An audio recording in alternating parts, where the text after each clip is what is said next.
I have just heard the absolute most staggering discussion I think I've ever heard. I'm just going to put this out there. They have found the unified theory of physics. Wow. Oh, That's not a joke. They're not. that's hot. That's They're right not- up my alley. Yeah. They're not BSing you, I don't think. I mean, this whole UFO subject is just blitzoid way out there. You can't help it. It's not normal.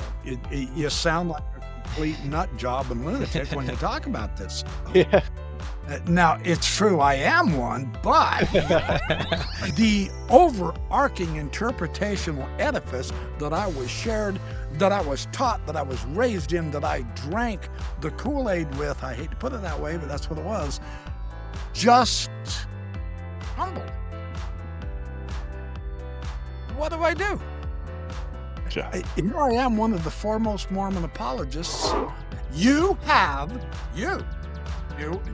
I and everyone else. Amen. Literally, this is not a poetic metaphor anymore. We have the entire universe of information in us. So why don't we know much? Why are we so dumb? Why am I so stupid? Because I haven't tuned in to the proper wavelength, which is a quantum vacuum fluctuation where all the information is.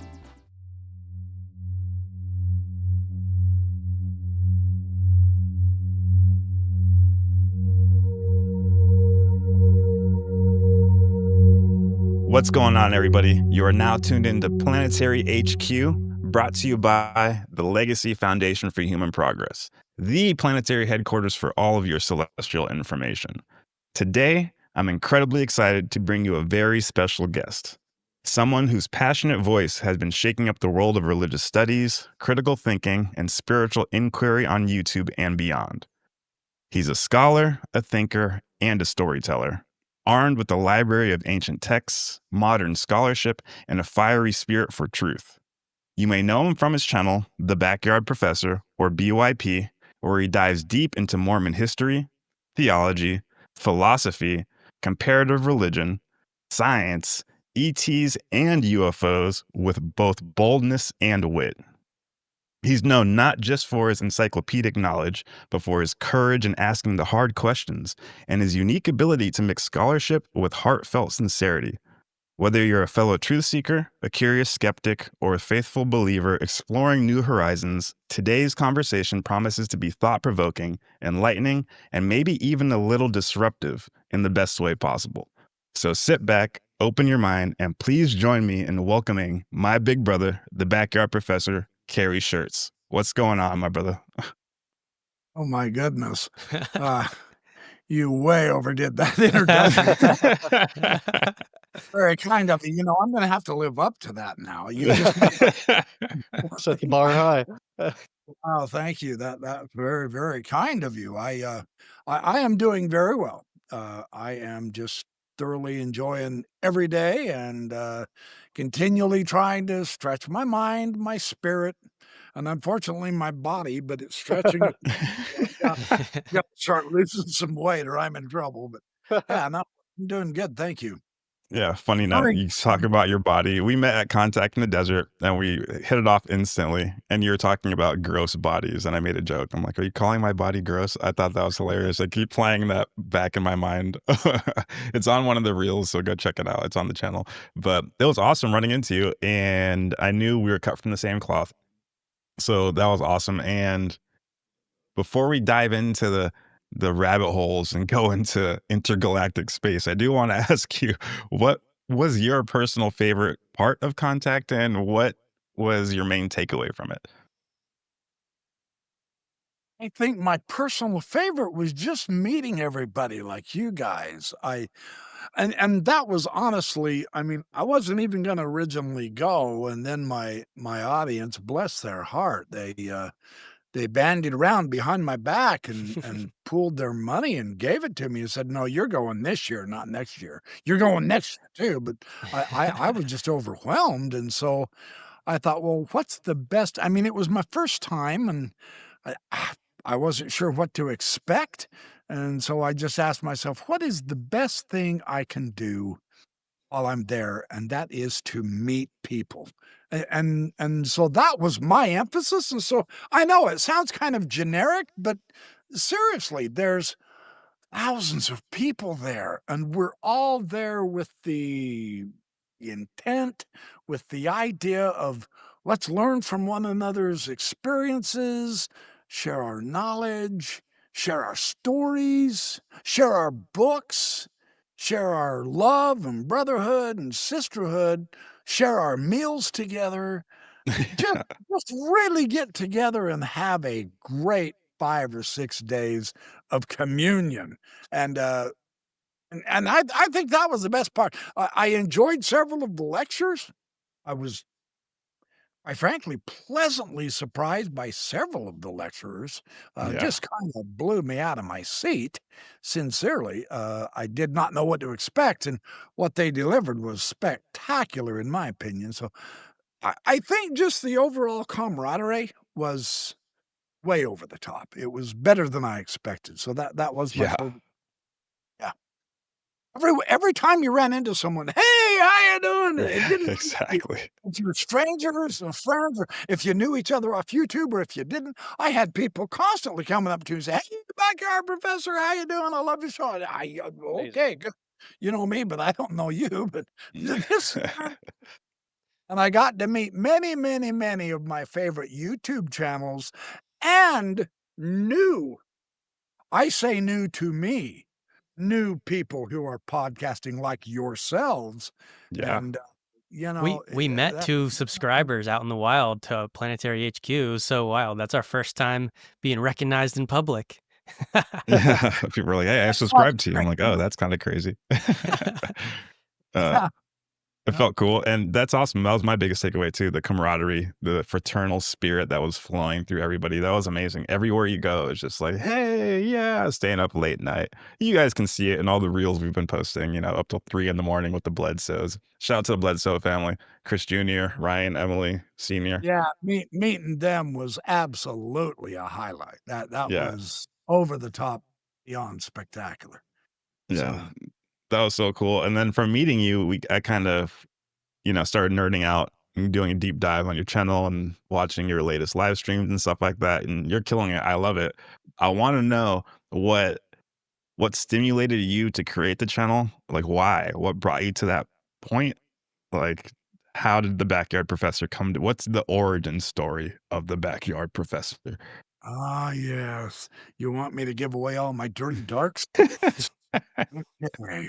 Is everybody sitting down? This is gonna blow you away. No, I'm kidding. I'm just a normal Joe. I actually began, uh, reluctantly. A friend of ours came in one day and said, "Dude, you need to get on the internet." This is back in 1993, Wow. 4. Oh, you're Incredible. before. You need Ahead to of the get curve. because I had studied with him and I had shared, several papers I had written and some of the new books I was gathering and all that jazz, and as you can tell, I almost like books, Yeah, that's amazing. and that's only one. I mean, this is what I'm looking at right here. Books galore. Wow, exclusive BYP library, the And library this of one over there, BYP even more Xandria. over there, and then back there, Oh my god, again, look at that corner back there. more, and then all of this wall behind me. I'm literally surrounded by at least 15 books, so but, At yeah, least and 15. he told me, he said, um, "You need to get on the internet." And, "What's that?" And he said, it's a you know how you share papers with me, and then I make photocopies, and I share them with my neighbors and stuff, and you'll make 5 or 6 copies and share them with people?" I said, "Yeah." He said, "Magnify that by about 10,000,000." He said, Yeah, It's an electronic group of people, and it's going worldwide. You need to get on it. It will change your life." And I said, "Oh, yeah. sure, okay." A year went by.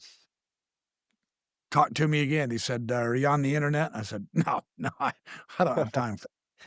And he said, "Listen, thine hiney on the internet. And I said, "Oh, yeah, I will." So he comes back a couple of weeks later, and he said, "I had a dream." I said, "Nice. I do that." He goes, "No, I mean about you."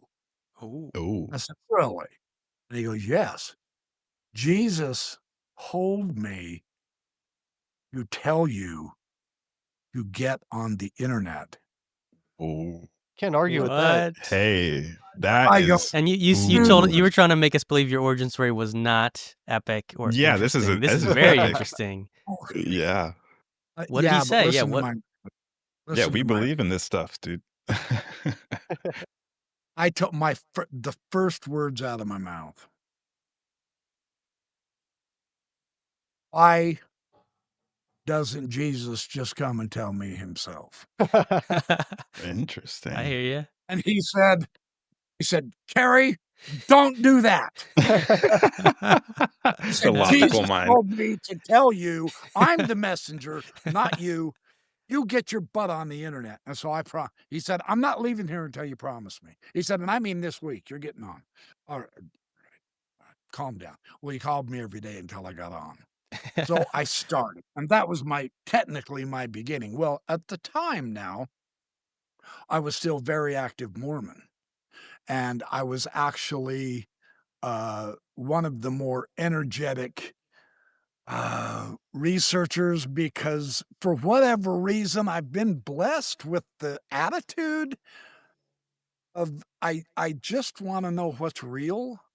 I just Yeah, want to, you know, yeah, I know there's a lot of voices out there, and I know there's a lot of interpretations of various types of information, religious, scientific. I mean, not all Mormons agree with each other about what, the New Testament means or the Book of Mormon or the Book of Abraham, etc. I get that, but I would like to know what's real, right? That's been my basic premise my whole life, amen. looking back on it. And so I got on and I ended up on I looked up Mormonism because that was my cup of tea back then. And so I looked it up and they had different talk groups. I think it was Alt Religion Mormon was one of the first groups I jumped on. And so Paul was with me at the time. He said, I told him, "Okay, I want you to come and show me how to do this. I have no idea what I'm doing." So he sat down and we got looking through it and he goes, "Ooh, that one, Alt Religion Mormon. That'd be a good one. That'd be a real good one. Join that." And I go, "What do you mean join it? What is it?" And he goes, it's a message board. It's what they call a group of people." He said, so he helped me get involved with, he helped me, put my name and all that jazz on it. And so I joined it. And he goes, "Okay, now type hello everybody. I'm brand new here." And so, all right, hi you guys. I'm new here, and hit the return button and I didn't see anything. I go, Are you serious? This is what you're so excited about?" And he goes, "Just hold on. Give it a couple seconds." And then all of a sudden my name showed up. Click with that message. Yeah. And he goes, "Do you realize what that is?" It's my message. He goes, "Kerry, the internet has the potential of talking to the whole world." And he said, "This particular group," and then he took me back in the back. He said, "This particular group has 800,000, something to Whoa. that effect. Dang. Wow. 80,000, maybe 80,000. And I go, Still. "You're kidding." And he goes, "You just said hi." I think it was 80,000 to 80,000 people. And I go, "You're kidding." And then all of a sudden, while we were talking, some Jane, Sally, Elizabeth, whoever she was, said, "Oh, hi, Kerry. Welcome to the group." And then all of a sudden, Tom said, "Hey, Kerry, good to see you. And where are you from? And who are you?" And all that. And then pretty soon, all kinds of hellos started coming back. And I said, "So these people are seeing what I typed?" And he goes, "Yeah." I said, "Oh, interesting." And he goes, "So the reason you need to be on the internet is because you are so well read." And this is back when I was, I'm a nobody. I still am a nobody and a nothing, but I mean, I've read my life, right? But I'm in my 30s. Come on, I'm not a scholar. I'm just an avid, enthusiastic reader. You know, he goes, no, no, no. He said, you're so well read with the scriptures and stuff that now you can start sharing your information with these 80,000 people. Yeah. I'm going, so you're telling me instead of photocopying my article 5 times, I could actually put my information on this? And he goes, yeah. Are you getting the idea here? And from there on, I It took was right off. over. Wow. I have amazing. not shut up since. I bet the world wishes I would, but I can't. No, everyone loves your energy, bro. You got 60,000 K on the YouTube, and the YouTube's only like what, 17 years old? I went back to your oldest videos. About that, yeah, yeah. And I have for lack of a better description, I have evolved. I have there for a while I was well, what happened was we noticed I of course I made lots of friends and I made lots of enemies. There were a lot of non-Mormons and ex-Mormons on that group as well who didn't like the church. And so when I would post something about Joseph Smith or the gold plates or whatever it was, Book of Abraham, Bible, etc., there were people who were disagreeing with me and trying to refute me, and some of them had pretty dang good arguments that I'd never seen before. Because and this is gonna make me sound like a hoity-toity, I don't mean to, but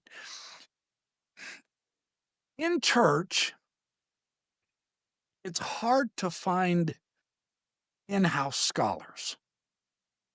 I mean, we're regular people going to church, right? We're trying to worship, etcetera. So they're and I don't mean this in a negative manner, but the depth is just not there in the local congregation.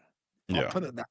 So, and I'm not trying to disparage anybody. It can't be because you're not there to become a PhD, right? But I wanted to, but Yeah. most people didn't. You know, I was the nut job out in left field, or right field or whatever direction. So, as we began answering these questions and these objections and ideas, there were probably 5 or 6 people who got my email privately and started talking to me privately saying, "Who are you?" Ooh. Such incredible information. I've never even understood this way, man. This is fantastic. Do you mind if I copy what you're saying and post it to Oh, some of wow. the people asking me questions? I said, "No, it's all good. Doesn't matter to me. I'm just out here having fun typing to people, talking to people." And after a while, we noticed because I mean, there was a flight. It was just starting, right? So more people were joining, and they were new, and so 6 months down the road, they didn't have the benefit of the original conversations and responses, and so they would ask the same questions over and over again. Well, about 5 or 6 of us behind the scenes in email conversations said we agreed, we said, "What we need to do is start a web page, Mm. and we can research these we're all answering the same questions over and over and Over over and again. over again. Yeah. So why don't we make a web page where we can just refer everybody to the answer to that question?" Yeah, that makes sense. Yeah. And I said, "Well, I don't know how to make a web page." They said, "Oh, no, no. No, you're not making a web page. You just keep posting information. We'll make the web page. We want you to do research, man." I said, "Yeah, that's down my alley. That's what I want." So eventually we started a group called FAIR, the Foundation for Apologetic Information and Research. It became the largest Mormon apologetic group on the internet. And they Oh, still wow. yeah, it got big, and we were me and Daryl Barksdale and Julianne Reynolds, and there were a couple other people. We started that organization. So it eventually we ended up having conferences and writing papers and books and all that well, as it turned out, I wanted to through time, through, 8, 10, 12 years, I wanted to the critics became more sophisticated, and I wanted to be the best kind of apologist that I could be. And so what I began to do, I recognized we steadily approached responses by using the Book of Mormon or the living leaders of the church, etc. Our information on the Bible, and mostly who we ran into were the biblical oriented Christians and Jews, as far as that goes. And so we weren't all that good with that because in church they emphasize Joseph Smith's scriptures, the founding prophet of Mormonism. And so we just kind of followed the brethren and said, yeah, well, we want to learn about the Book of Mormon. And so we tried to always steer the subject to the Book of Mormon. And it dawned on me, well, they're really kind of thrashing us on the Bible. So in order to become a better, more rounded out apologist, I needed to do some biblical research. So I began studying the biblical scholars, the Joseph Fitzmyers, the William F. Albrights, and all of the great biblical scholars, Harold Myers, and all of those guys, Raphael Patai. I did it from both the Christian and Jewish end of things. As I read, that was when I first ran into the Anchor Bible series. I don't know if you guys are familiar with that. At Mm-mm. the time, it was the premier faithful biblical scholarship. Each scholar would take on a particular book in the Old Testament and in the New Testament. Oh, And wow. so it was a huge series of books, and some of those books were 1,800 pages thick, full Jeez. footnotes, full of Greek exegesis, full of Hebrew, and I mean, it was a mouth-watering, sumptuous feast of deliciousness for me. I loved it. But then when I would read the Mormon scholars, it appeared to me like crusty old bread. Uh, I said, "Wait a minute." So I started asking questions of the FAIR group. We had our own private email group where we gathered all the scholars. There's a couple of hundred of us. And I would ask them, I just finished Joseph Fitzmyer's analysis of the Gospel of Luke, and I have never in my life read anything so incredible. But none of it fits what I've been taught yeah. in church. And our Mormon scholars are not looking at the Greek and the Hebrew and the Aramaic and the cuneiform and the Egyptian hieroglyphic. I mean, this guy is an animal. He is so astonishing. Why aren't we producing that kind of scholarship? Yeah. And they said, "Oh, Kerry, you're being deceived. Just follow the brethren. The brethren have the gift of the Holy Ghost, and they will guide us into the truth." That's just the philosophy of men mingled with Scripture. And I didn't buy it. I salute you, brother. I said, I'm not trying to be, I'm not trying to be objective. I'm not trying to be complicated. I'm not trying to be obnoxious, but bullshit. Sorry, you have to edit that, do, but I No, it's fine. basically told him, I said, no, no, uh, these guys are obvious. I mean, they're giving their lives, and I mean lives. I mean 12 hours. Obviously, they're giving it 12 hours a day. It's a lot. You think I'm kidding? Go look up Joseph Fitzmyer's analysis of the Gospel of Luke. It will blow you away. It's just incredible. And and that's just one. And he was a great Dead Sea Scroll scholar. He did some fantastic work on the Genesis Apocryphon and several of the Dead Sea Scroll materials too. And so through time, it dawned on me, oh my gosh, uh, we, for lack of a better way to put this, I am being misled about the nature of the Bible, about the nature of the biblical message, about the history, uh, not only of the ancient Jews, but the Mormons have a very specific way to interpret the Old Testament Yeah. into various gospel dispensations, and a very specific way to interpret the New Testament so that it fits Joseph Smith's theology of the need for a restoration. There was a great apostasy, on and on. Anyway, the overarching interpretational edifice that I was shared, that I was taught, that I was raised in, that I drank the Kool-Aid with, I hate to put it that way, but that's what it was, just humbled. What do I do? Yeah. Here I am, one of the foremost Mormon apologists. I dared take on anybody on any subject. It did not matter whether they had a PhD or not, and I let them know it. You know, most people want to intimidate you. Well, I've got 2 PhDs, one from the University of Pennsylvania and one from the University of Michigan. My first PhD is in biblical archaeology. My second PhD is in New Testament theology. I said, yeah, I'm not interested in that. What do you know? Let's talk, Amen, brother. let's talk turkey. Let's open the scripture and let's analyze.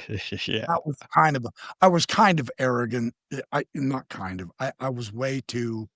I really was. I was over the top. I was rude, arrogant, cocky, and I didn't know anything. But I loved doing what I did. So You're well, motivated. the time came where I parted ways with Fair. I can't do this. Oh, Well, now the way Mormonism is set up, and this isn't just me uh, trying to give it a black eye. I have no interest in doing that. I'm very grateful I was raised Mormon. It was my experience, and it was great. I had a fantastic childhood. All kinds of friends, all kinds of wonderful, great wintertime activities, summer activities. We had a great time. I went on a mission. I had a great time on my 2-year mission.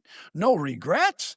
No anger. Well, I was angry for a while because I felt like I'd been deceived. But so what happened was, because of the concept of the great apostasy of all of Judaism and Christianity, there had to be a restoration. Ta-da, guess who that came through? Joseph Smith. You know, his first vision, that was the beginning. His visit with the angel Moroni, his taking the gold plates of the Book of Mormon, translating them from the Reformed Egyptian, bringing back the priesthood power, etc. That's the Mormon paradigm. Well, when you recognize that the history, not only of the Mormon experience of the early Mormons, etc., when the history is whitewashed and when their paradigm of truth is put onto all of the other ancient records and it's an interpretation, everybody's got an interpretation, but it's an interpretation, not the truth. When all of that kind of coalesces in my mind and I recognize that I can't defend it anymore, what's the only option? Atheism. So I Okay. went Yeah. of course. I did something similar. Yeah. Did Same. you? Went down that Well, road. against Now, I'm Catholicism, not but trying to cause problems. You can take this out of the podcast if no, you want. this is But perfect. what No, this I is Leave did, all of important. what I is this is a typical BYP move here, but I did was I went and gathered as many atheist books as I could. Interesting. And I mean, I'm not kidding. God's funeral. I gathered dozens Evolution of of God. No doubt that really expanded your Reason knowledge. philosophy, reasonable atheists, scientists confront creationism, doubt, does God exist? Now that's a pro-Christian. You know, God is not great. That's Dawkins. And then, of course, Swinburne, the existence of God. I bought Swinburne, Is God Real? Or so on and so forth. But I mean, I'm serious. Oh man. I tried to get every book I could. My This goodness. was the first one You I are read. the man. You are the Landmark man. Godless. But I tried to, and this is one of the most philosophically astute books I've ever read right there. Anyway, so I'm just saying, when I say I went atheist, I weren't did kidding. it in an intellectual manner because that's Yeah. what I do. Ouch. I like to hold on. I notice there's a smudge on the camera. Sorry, I know I'm very unprofessional. I No, apologize. that's very dynamic. That I mean, was awesome, man. Anyway, We wouldn't have you any other way. oh, thank you. The the mind is one of the most important parts of our humanity, in my opinion. And Amen. so I always want to if you're not if you're not expanding your mind, then it's shrinking. And God forbid that. That's the best part that God gave us. So why not exercise the best part? Has been my philosophy for decades. And so when I became full-blown atheist, I said, all right, let's jump in. Let's do this. Oh, I was talking on the FAIR email list one day, and I Yeah. said, hey, someone brought up an atheist argument that I can't answer. I can't remember who it was, can't remember what the argument was. And they told me in the FAIR list, the private email list, several of the apologists said, oh, well, atheism, yeah, they've all been refuted already. Oh, wow. I had Nice never read try. an atheist book in my life. And I said, which one? Who? Now, this was right at the time when the Four Horsemen were the premium subject, Really? Okay. the new atheism. It was going full bore when I apostated, not because of them, but there they were. So that's what I turned to. And the apologists, oh, yeah, Dawkins, what a waste of time. Don't even bother reading him. He's wrong. Christopher Hitchens, he's a smart aleck. Oh, wow. He uses fancy big words. So I asked them, I said, well, can you give me a specific answer, a response to this particular argument?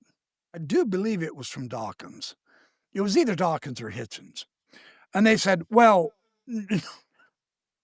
Kerry, you have to understand that the Holy Ghost will not always abide with us if we read bad literature. So we haven't really What? read the atheist materials. So, but we know they're wrong because the Holy Ghost doesn't abide with them. The Holy Ghost abides with us. And I'm going, you got to be kidding me. That's the answer? I said, holy cow. You That's got Perfect to fantastic. excuse. say that out there on public. We're Nope. apologists. We have to systematically show here's the argument, here's our evidence, here's our refutation. You can't just say they don't have the Holy Ghost. Are you kidding me? That is the most asinine thing I've ever heard. And it offended them so bad they kicked me out. Hmm. And that's Wow. why That was I your said, flip the oh, flip the table in the temple moment. if you guys are too chicken to read the atheist and respond to them, I damn sure ain't. So I'm going to go do it. And that's Amen, brother. Wow. That's the Holy Spirit right there. You read everything. Ooh. now the interesting thing is for 4-5 years, I studied this. I read every book over there in about 4 years, 4 or 5 years. I counted them once, just I had like 80 books. So I mean, not anything overly magnificent, but I have about 80 books, and I've kept every one of them. See, I've kept all my old Mormonism books too. I didn't get rid of any books just because I no longer believe in it. No, I've kept it. And I'm just adding to it because this is part of my experience, you know. So, one day I'm rereading Richard Dawkins. Someone had said, "Oh, there's a really good refutation of Richard Dawkins, and you really ought to read it." I said, "Well, before I read that, I think I'll reread." It had been a couple of years because I was off trying to get as much under my belt as I could. So I was rereading Richard Dawkins' book. I can't remember the name of it, the real famous one. Uh, anyway, I was rereading it. I closed it and I said, out loud to myself in my backyard, which I have planted enough trees and stuff. I have my own little forest. It's a beautiful spot. You've seen it on some of my videos. So Yeah. I love Mother Nature. So I'm sitting back there and I go, okay, wait. The nice thing that the atheists have done for us is they have helped us explore, analyze, and test our assumptions, which is always a good thing. And I have done that. However, atheists can refute every deity that mankind has ever invented. And in point of fact, I think they've done a superb job of that, but it does not follow that there is not a God just because you've refuted 50 or 60 of them. Ooh. Amen And to that. when that hit me, I quit being an atheist. Oh, That's when I yeah. said, okay, well, I'm no longer an atheist now because the point of the fact is I have to agree with my own inner conviction that Yeah. I don't know, but I'm still looking. Mm. Well, that's why I studied the atheist material as well. So I view myself as an agnostic seeker. So There you that's go.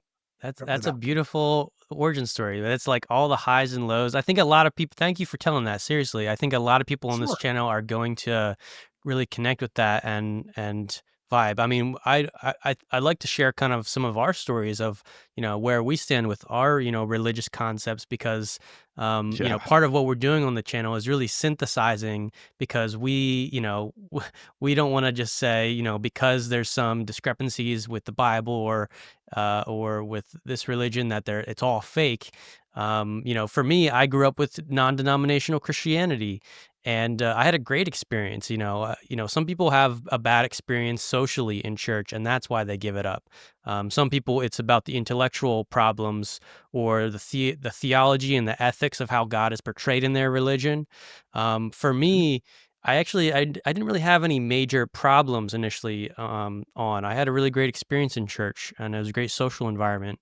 But when I was at the end of high school, I started looking into the UFO subject, which basically opened up a can of questions, and it forced me to be like, I now need to understand how there's God, and then there's also all these other civilizations, including us.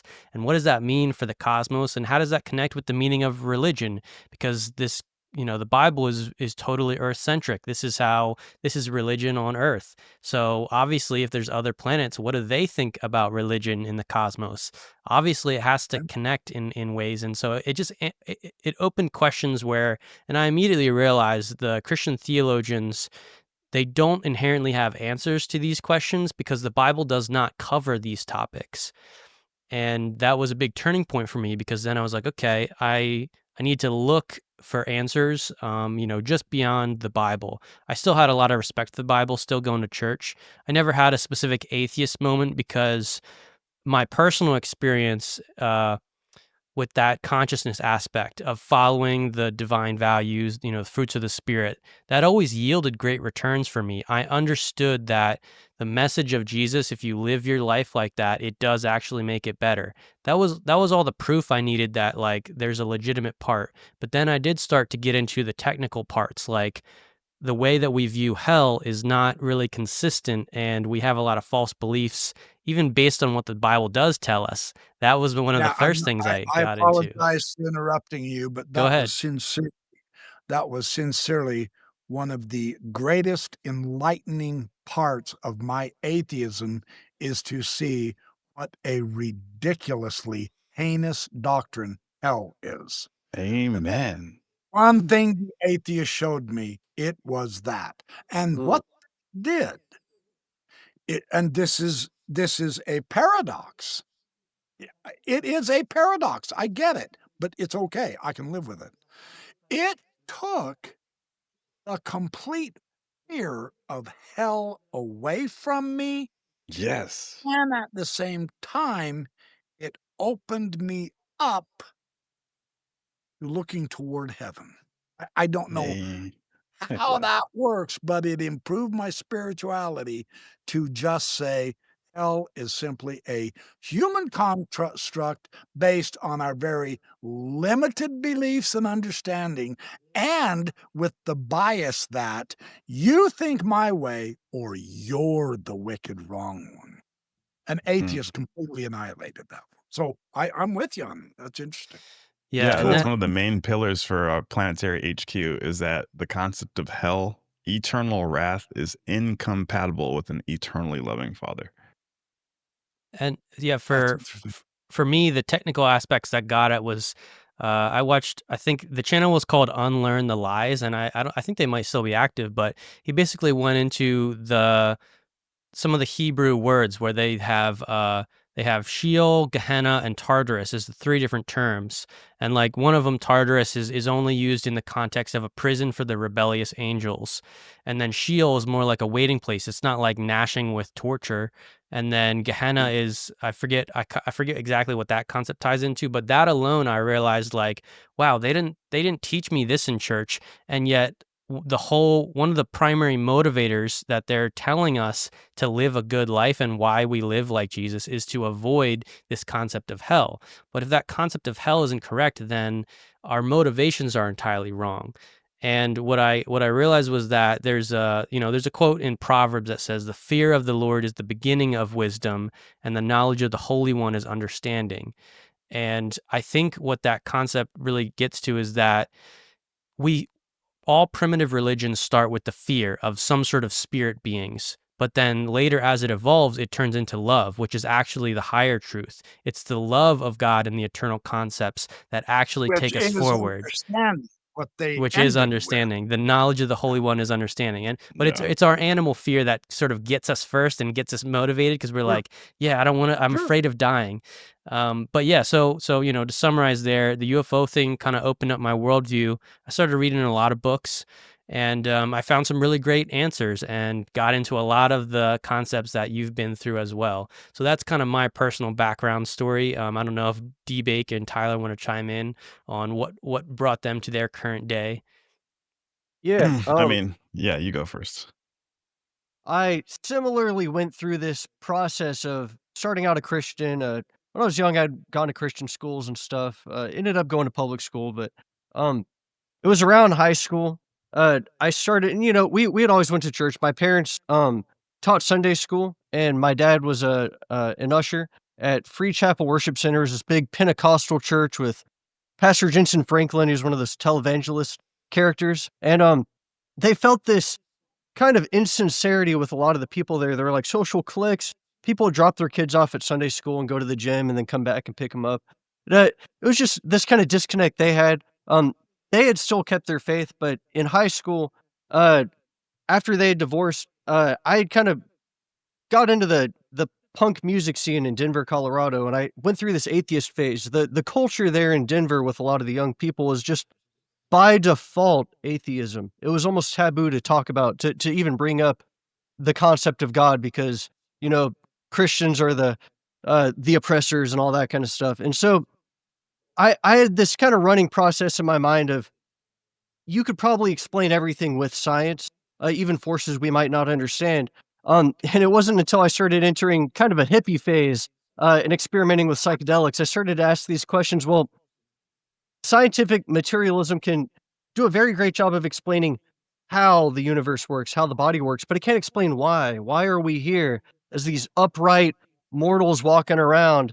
Why are we growing in our intelligence and we're able to communicate with each other and constantly evolve our ideas? And it looks like we're being drawn towards something higher. And that was where it just kind of clicked in my mind. I started obsessing over any spiritual texts I could get my hands on, all the weird channeled works online and all that kind of stuff. And I started to kind of balance out with a logical rationality and that spiritual hunger of understanding who is the creator and how can we best interpret it? Because yeah, it does seem like religion has been our best efforts to put into terms the infinite and the unseen world.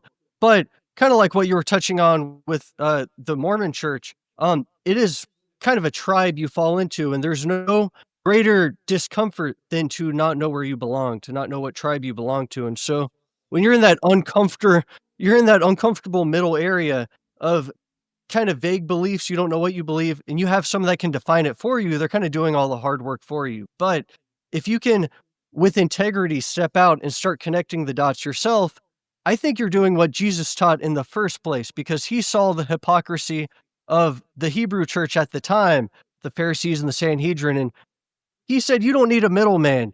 You have a direct line with the creator yourself. Um, I feel like Jesus was really teaching people to do that very thing, to build your own religious concept and your own personal relationship with your creator.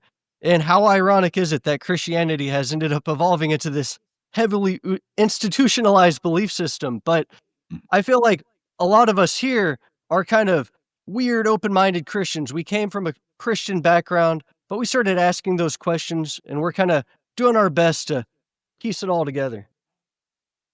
And as an almost exact perfect parallel, our science is in that same position Yes, it is. Ooh. to tell you what to believe now Mm. instead of finding it yourself. Isn't that Scientism. ironic? Because that is as anti-science as you can get. And you will see what I mean when you watch that interview on Pavel with this Mm. Dr. Ines. She will explain why that's happening.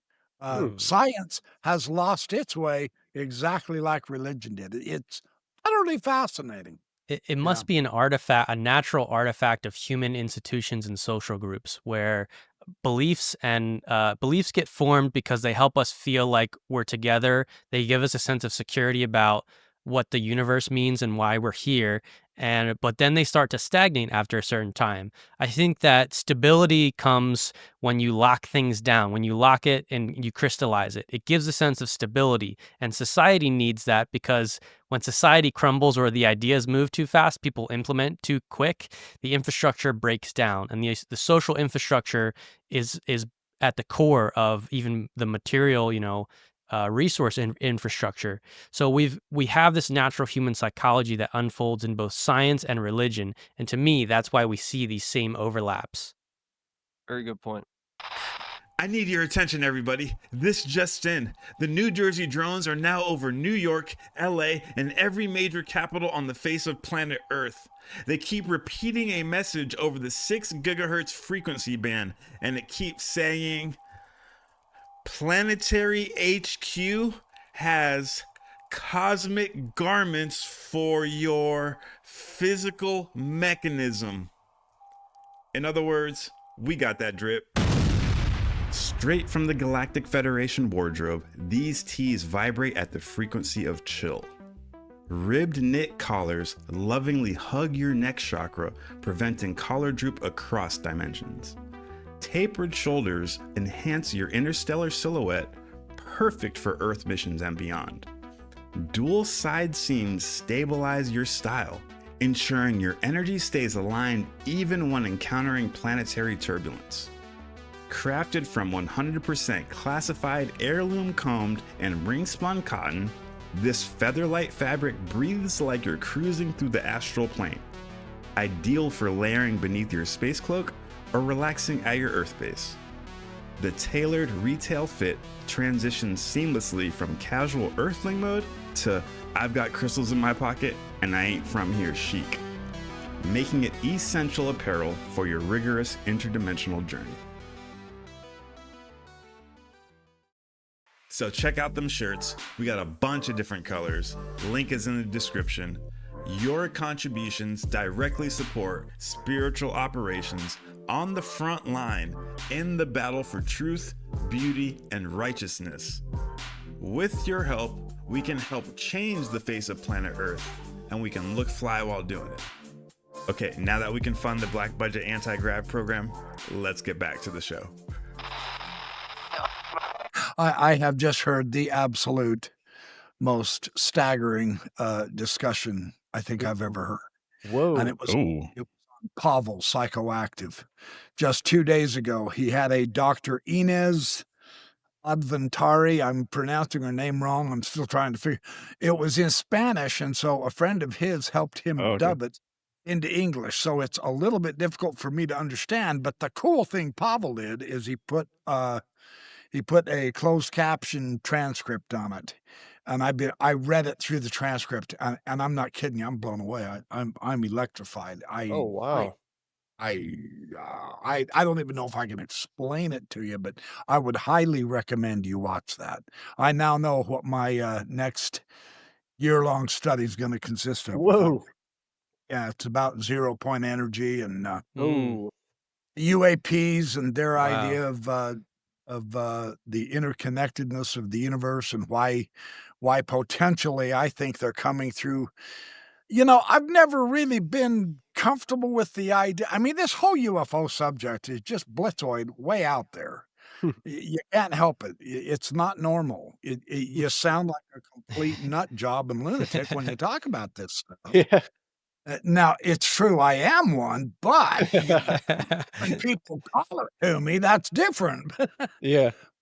This is absolutely incredible information. I'm just blown away that Pavel pulled this off. I'm gonna look her up a little bit more. Dr. Inez Urdaneta on the unified holographic theory, and Dr. Jacobo Grindberg. I don't know if I'm pronouncing What's that the channel again? What's the channel called? Psychoactive number 478. You can find it Psychoactive. that way. Psycho PSIC PSI. Okay. ACTIVE. It's Pavel's channel, and it is without question one of Oh, the most found it. Okay. amazing interviews I have ever seen. I'm just, and the thing is, it's translated from Spanish to English, and so, and because I've tried to listen to her, and the AI translating it into English did pretty good. I mean, they tried to keep it clear, and that's good. I can agree with that. But I'm really grateful they did the transcript. I just went into his description and clicked on show the transcript. And what I did is I read the transcript. Now, it doesn't translate some of the words accurately and all, but the overall idea that she shares is absolutely amazing. She has I say she, along with a group of other physicists, chemists, what have you, she has, they have, I'm just going to put this out there. They have found the unified theory of physics. Wow. Oh, That's not a joke. That they're not. that's hot. That's They're right not. up my alley. Yeah, they're not BSing you, I don't think. And I don't know that enough about it, but her premise of what they have discovered, and I'm well aware of the inherent and incoherent problems of the grand unified theory, the current one that's in existence with all of these hundreds and hundreds of subatomic particles and the extreme difficulty that they're having with it. And the culprit is gravity. Now, you want to hear the bottom line real quick? I'm not going to give it away. I'll tell you the bottom line, and then you can go listen to it or read the transcript or whatever. Okay. What they're proposing is, as she says this on Pavel's discussion, I hope I can say this right. I probably won't, so don't quote me. However, there is a force that holds protons together in the nucleus of an atom. They call that the strong nuclear force because protons are like charges, right? Okay. Unlike charges that attract, a positive and a negative, like a magnet, will just stick together. But if you take a positive and a positive with the magnet, it repels, right? Well, how are the protons being held together in the nucleus. The physicists have called that the strong nuclear force. Yeah. And there's 4 different forces: the strong force, the weak Weak force, force, something else, and then gravity. Electromagnetic. electromagnetic Yeah, force, gravity. electromagnetic and then gravity. Well, the culprit to unification is gravity. They Uh, just they can't put that, it doesn't fit. It's the odd kid out. It's driving them nuts. They're turning gray trying to figure out, how on earth does this play into this?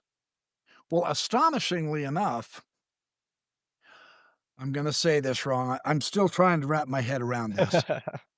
Um, I'll just tell it to you in a third grader nutshell view that just is what electrifies me. The protons themselves, the the calculation of the binding energy of the strong nuclear force um, is underestimated in the current physics theory. It's mm, understated, and the reason why I, I'm is because they're using the wrong geometry. huh. I'm just Oh. gonna say it this way, they're using cubes, and they Oh. discovered that the energy, oh Triangles? god, Pyramids? no, circles, toroids. Circles, Well, toroids. Terrence Howard was Interesting. onto something. It's toroidal. That's what, as she specified. Toroidal, okay. What this does is it shows you that the same energy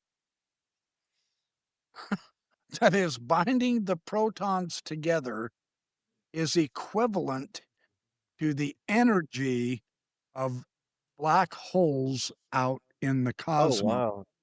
So her proposition is that the protons are black holes. Now, we Yes. know on a I've quantum level that I've heard there this are recently. That's so weird. things, there's no particles. The billiard ball analogy is entirely misleading. It's Mm, not, it doesn't even help because they're not, there's no stuff at the quantum level. So, for lack of a better analogy, we use the billiard balls. So the 2 mm, billiard balls are stuck together. Now, Isaac Asimov decades ago wrote one of the most fascinating articles I've ever read of Asimov. I used to read all of his. I couldn't get into his fiction, but I loved his nonfiction. mm. He's I'm amazing. weird that way. He wrote an article called "After Many Days Dies a Proton." And he explained that the physics community is entirely stymied that protons live for as long as the universe has existed and they don't decay. And it's Interesting. an anomaly. They're saying, wait a minute, every other particle, every other subatomic particle, everything, it obeys the law of entropy and the proton doesn't. What is it about the longevity of the proton? Why does that? How is this working? Well, her explanation of the protons being black holes, it has the same energy, which means the essence of black holes is a condenser of all the information in the universe. Whoa. But the protons, and you and I have at least billions of them in us right now, Hmm.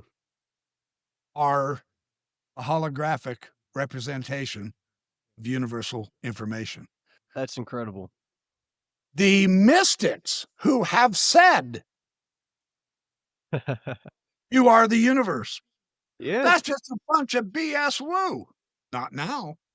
You are universe. You have you, you and I and everyone else. Amen. Literally, this is not a poetic metaphor anymore. We have the entire universe of information in us. So why don't we know much? Why are we so dumb? Why am I so stupid? Because I haven't tuned in to the proper wavelength, which is a quantum vacuum fluctuation where all the information is.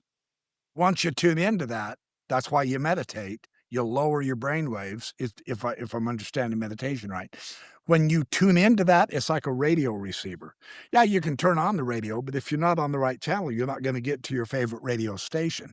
We have to do that mentally. Once you tune in, you're there. You're in the universal information. And that is one of the descriptions of some of the people who have their NDEs, is they say, after I got to where I was going, the tunnel of light and all that jazz, you get into there and you go, oh my gosh, you just know everything.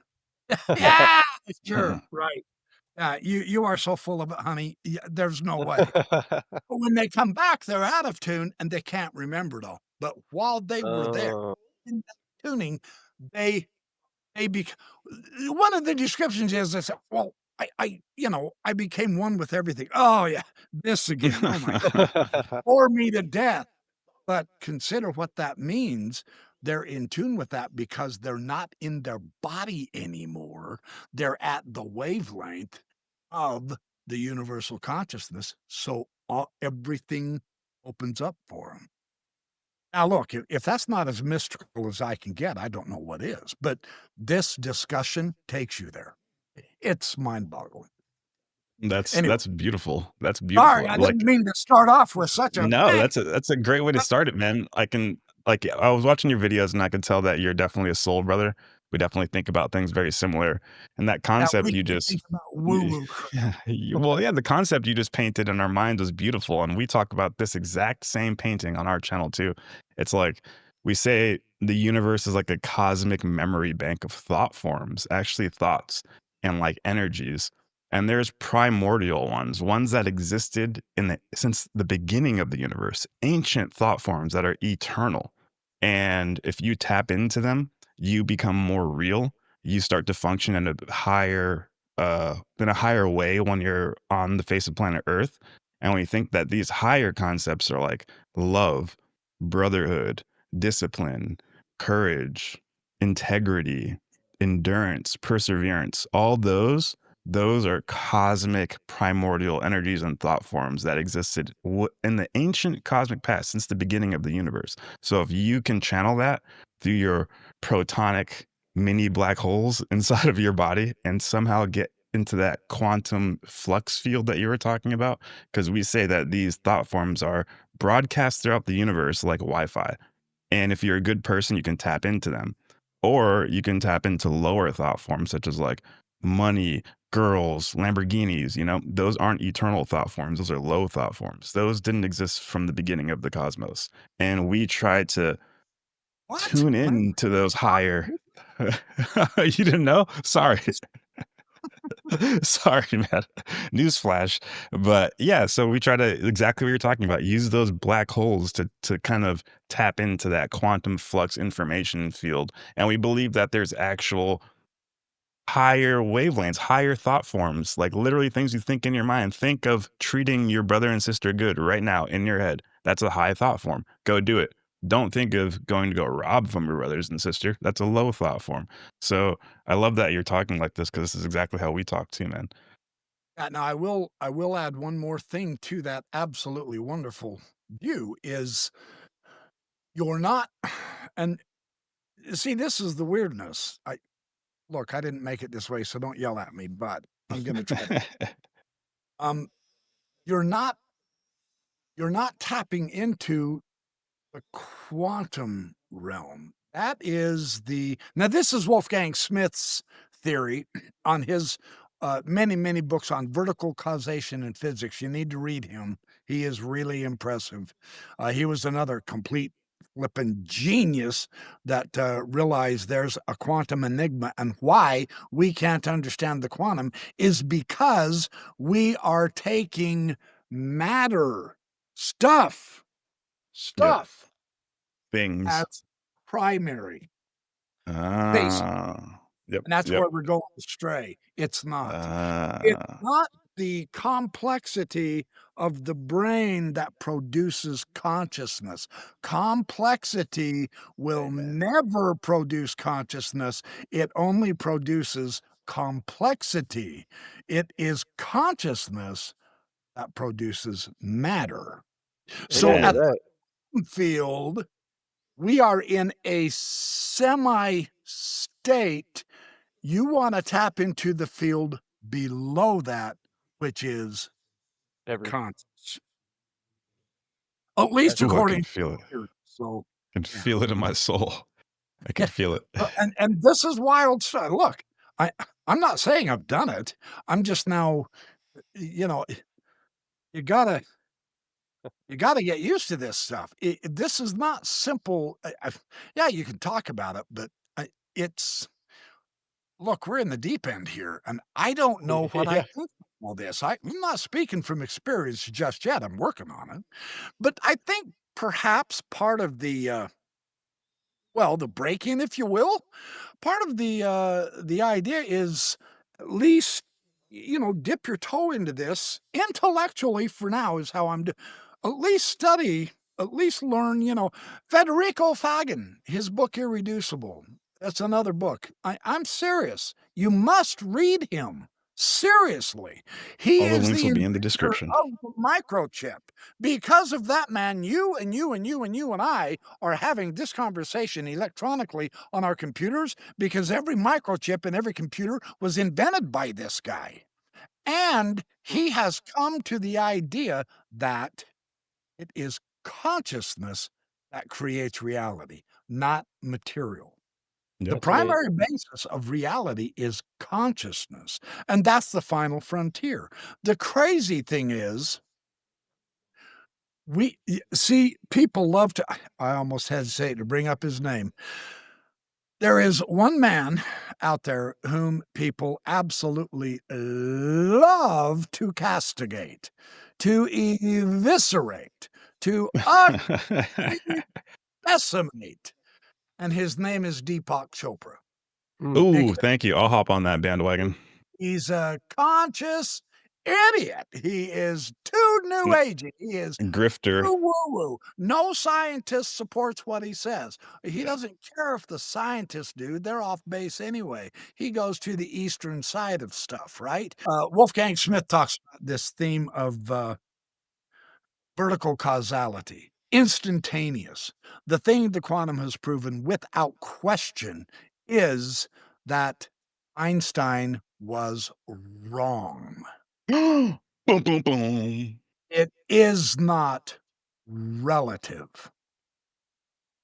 It is instantaneous. Now, Ooh. every test, regardless of where or by who, on quantum physics, Donald Hoffman says in his discussion with Dumuk, one of the greatest discussions, reality is not what you see or is not what it seems. I can't remember the exact title, but phenomenal discussion. They say that the the uh, the Nobel Prize for physics went to three authors just a few years back who have proven now, and I hate that word. I get it. Studying biblical archaeology and history, you never use that word proven because, history is an ongoing flux, just like Yeah. archaeology is. But Amen. with the Nobel Prize in Physics, what these three gentlemen have absolutely proven, and Bell's theorem backs them up now, and he has proven it, and nobody disputes this. I'm just saying, I'm just quoting the physicists, is that reality is non-local. What does that mean? That means everything you touch, my microphone, my books, your pencil, your computer, everything you touch is not physical. It's not there until you measure it, or at least look at it. And I know the orthodox scientists absolutely hate that. I get it. The Neil deGrasse Tysons, the Carl Sagans, the Isaac Asimovs, the Arthur C. Clarkes, well, they're old school, and they have been fundamentally outdated. End of story. But they want to keep it in those old grooves, the Newtonian and the Einsteinian relativity, which works good on a large scale on the cosmological aspect, Euclid. except for the fact that all of the large out there, us included, my books, everything, your microphone, the earphones you're wearing, etc., all of this big macro is built up on the micro, the quantum. And when we get to the ground of the reality here, it is that it's non-local, meaning everything is connected to everything else, no matter how far apart. In other words, this is why we call it a universe, because there's Ooh. only One thing. there's one thing. And you All can't technically connected. call it a thing, but that's what universe, the one song, actually means. Huh.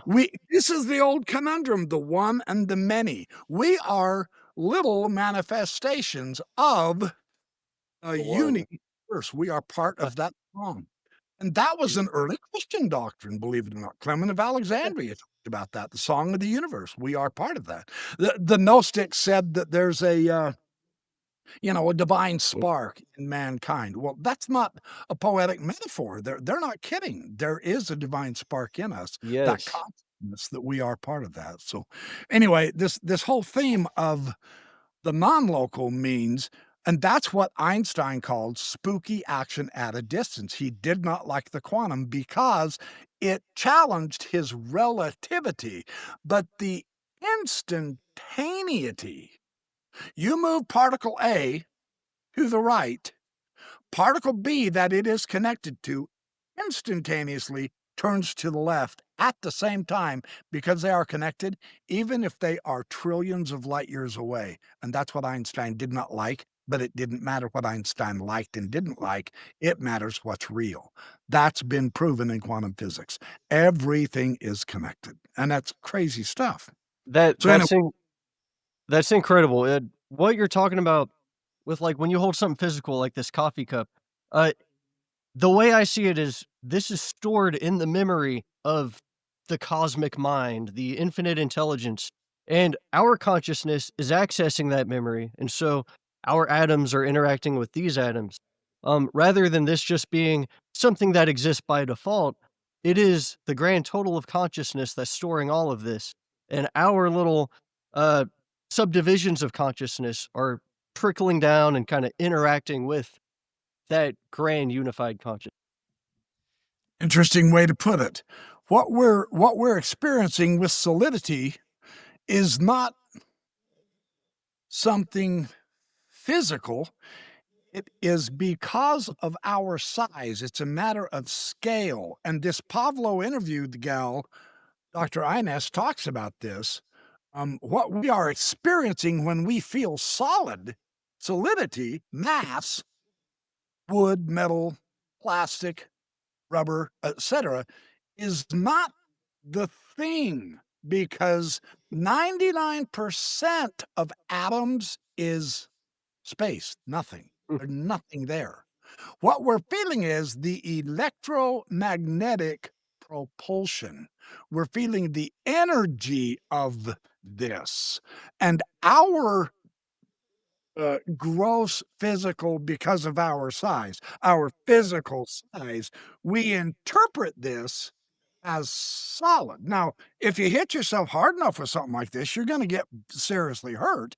It does affect you because the electromagnetic material, the energy is very real. But at the quantum level, we are 99% nothing.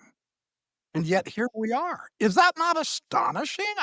Yeah, every time I hear that, I go, I've heard that 200,000 times in my life, and I'm still trying to wrap my mind around that. It's bizarre. It's the fun of quantum. Yeah. Yeah. Seriously, that's a good way to put it. Like, there is big overlaps when it comes to science and religion. A lot of people try to separate the two. And on this channel, we keep preaching that they're different sides of the same coin. We even say there's more than a coin. There's three aspects to the universe, not just two. There's science, philosophy, and religion. We like to call it the mind. You would like Wolfgang Smith. He Yeah. has a tripartite cosmos in his philosophy. Hey, amen. Wow. Shout out to Wolfgang Smith. That's exactly what we preach. We call it triosophy. We coined it ourselves. The universe is tripartite.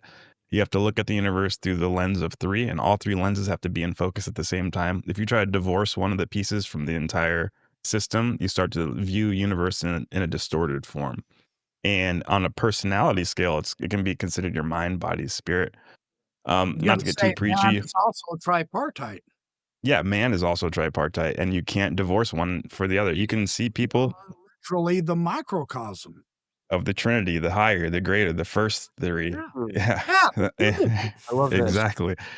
And so, like, you can see people who kind of get distorted or focus on one of the parts, people who are only into fitness and don't care about being nice to people, or only materialistic. Certain people who are only into science and don't care about any spirituality, or people who are only caring about Bitcoin, making money in their mind, or people who are just deep off the spiritual. And like you said, the people said, we have the Holy Spirit and they don't, those kind of explanations are like, you need a balanced approach with all 3 points. And we call that triosophy. And when I was, yeah, where hopefully you'll see it on the billboards one day. Even the Kabbalah has the 3 pillars in the tree of life. Yeah, the masculine, the feminine, and the God center. Middle pillar of mercy. Yeah. That's it. Gevor. Yeah, I also was a student of the Kabbalah as well. The Tiferet, Malkut, this different Sphirot.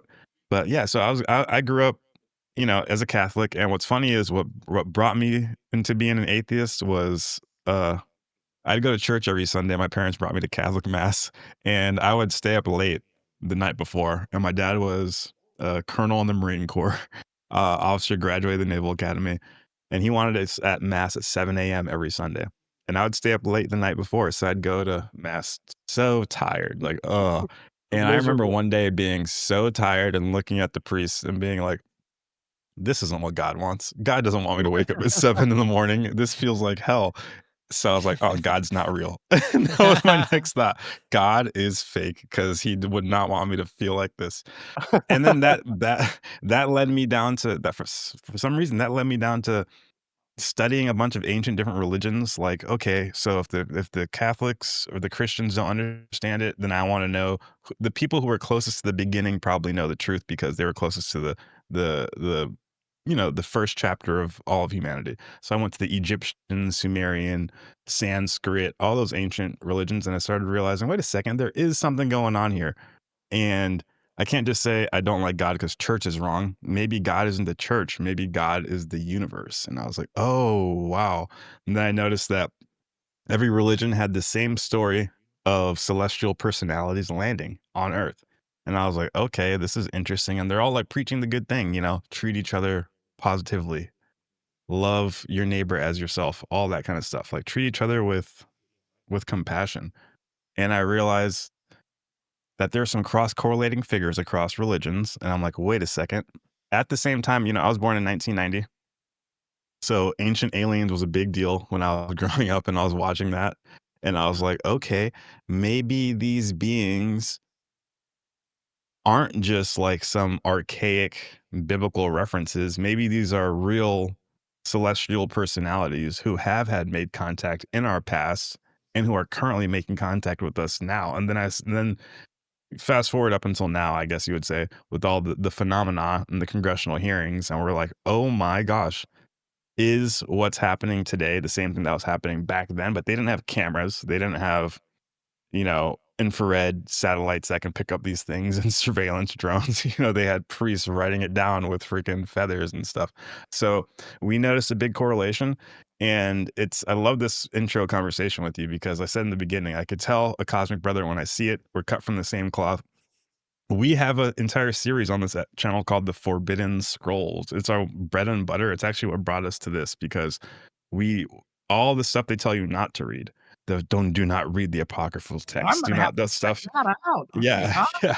So all we did was start compiling as much different scrolls or texts as possible to see what the different data points are. The Nag Hammadi, the Dead Sea Scrolls, which we love what you did about, the Bible, what the Sumerians have to say, what the Egyptians have to say, and then also what the ET community has to say, and what are the correlations.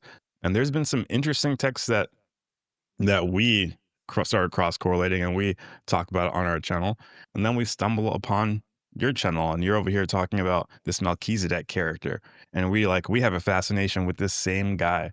So to put it short, because we like to suspend disbelief, figure it out in the end. We talk about all this as if it's true, and then we digest it at the end. Just like what you're saying. We loved how you were speaking on all of your videos. Pretty much we see a very similar trend in current, I guess you would say, there are some people who claim to be in communication with the extraterrestrials currently. The Bledsoe family is one of these families who's had a personal experience. Information has been told. He has a prophecy with the lady, the Sphinx, Regulus, all this stuff. The Rendlesham Forest incident, when they touched that craft, there was an information download of binary ones and zeros that he wrote through the entire booklet. People are getting messages, even in the Errol case. If you want to talk about that case, if it's real, we read it on our channel because we wanted to read it. And it's like the Matilda O'Donnell McElroy. I don't know if you heard of the case when she contacted the supposed Area 51 alien that was still alive. She received information from a celestial personality, and we cover it on the channel, so you guys can go check it out. And we're noticing, what the heck, all these ET beings are also talking about the ancient angelic contacts as if it was coming from them. There's some type of overarching hierarchy. And we, just from synthesizing all this data, we kind of came to the conclusion that there is a cosmic government of ET races that are higher than us. We like to say that even Jesus was part of this galactic federation. He was the leader of it. That's what we like to, from all of our studies, we came to the conclusion that was the case, and that the kingdom of heaven that he spoke about back in the day, they didn't have the term universe. They said heavens. Back in the day, they didn't have the term government. They said kingdom. So kingdom of heaven, we say, is the universal government or the galactic federation. That's what Jesus was talking about. Where you're going to go after you die, the greater cosmos. And I started reading all these books, cross-correlating them. And after reading your channel, or not reading your channel, watching your channel, it would be the highest honor to have you also go over one of these paragraphs that we have pertaining to Melchizedek, because we think you would have great insight on it. But I haven't even exhausted the stuff on Melchizedek. I'll tell you what, I'm more than happy to let me get back into my Melchizedek sources and start looking at some stuff, and we can do several collabs together on your Oh, show and mine on Melchizedek. How's that that? would, Yeah, Absolutely. yeah, that'd be incredible. if this is not cosmic serendipity, I don't know what is. That's amazing. Heck yeah, brother. That'd be awesome. So pretty much we've been reading all these crazy texts. Have you ever heard of the Urantia contacts or the Urantia book?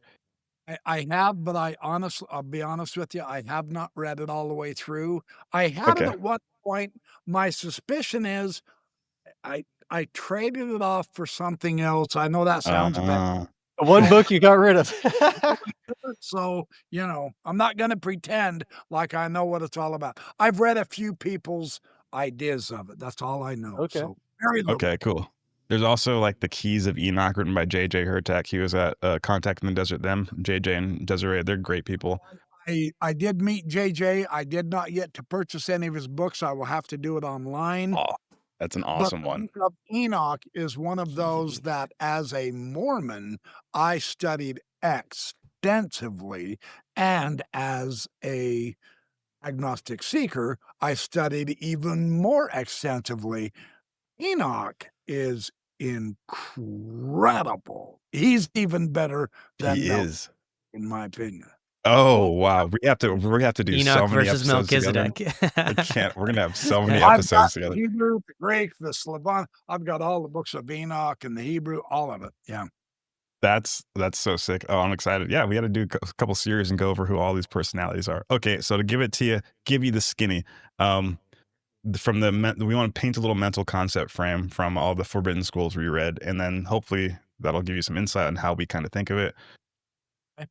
According to our studies, supposedly, all physical evolutionary planets, the theory of panspermia, kind of like the single cell biology gets seeded on planet Earth. That's directed by an overarching celestial government. And they seed planets throughout the universe. And then once that planet gets seeded, they're overwatching evolution until man appears out of the hominid evolutionary stream of life, I guess you would say, from the monkey, lemur, all that stuff. 2 arms, 2 legs. Once the hominid appears, it kind of sets up a bat signal, and the celestials send down a representative to teach that man, because he only knows wood stuff. He only knows caveman. There's only so far he can evolve to. So they send a representative down. And we say the first representatives that were sent were the Anunnaki 500,000 years ago, according to our studies. And then after the Anunnaki 500,000 years ago, that marks one dispensation. Then like a new epoch, a new era appears. So that's the first celestial personality that lands. Then a second celestial personality lands, and that was what we, from our studies, called the Adam and Eve. Adam and Eve were celestial representatives. The Genesis kind of hints at this. So, when Cain finds a wife outside of the garden in the land of Nod, there are other people already on earth. Just a controversial issue out if Adam and Eve were the first people or not. But just going with this template theory. It's controversial only to the literalists. Only to, exact. Right. Thank you. Exactly. I knew you'd be an open mind. Exactly. So going with this template, Anunnaki 500,000 years ago, Adam and Eve 34,000 years ago, 38,000 years ago.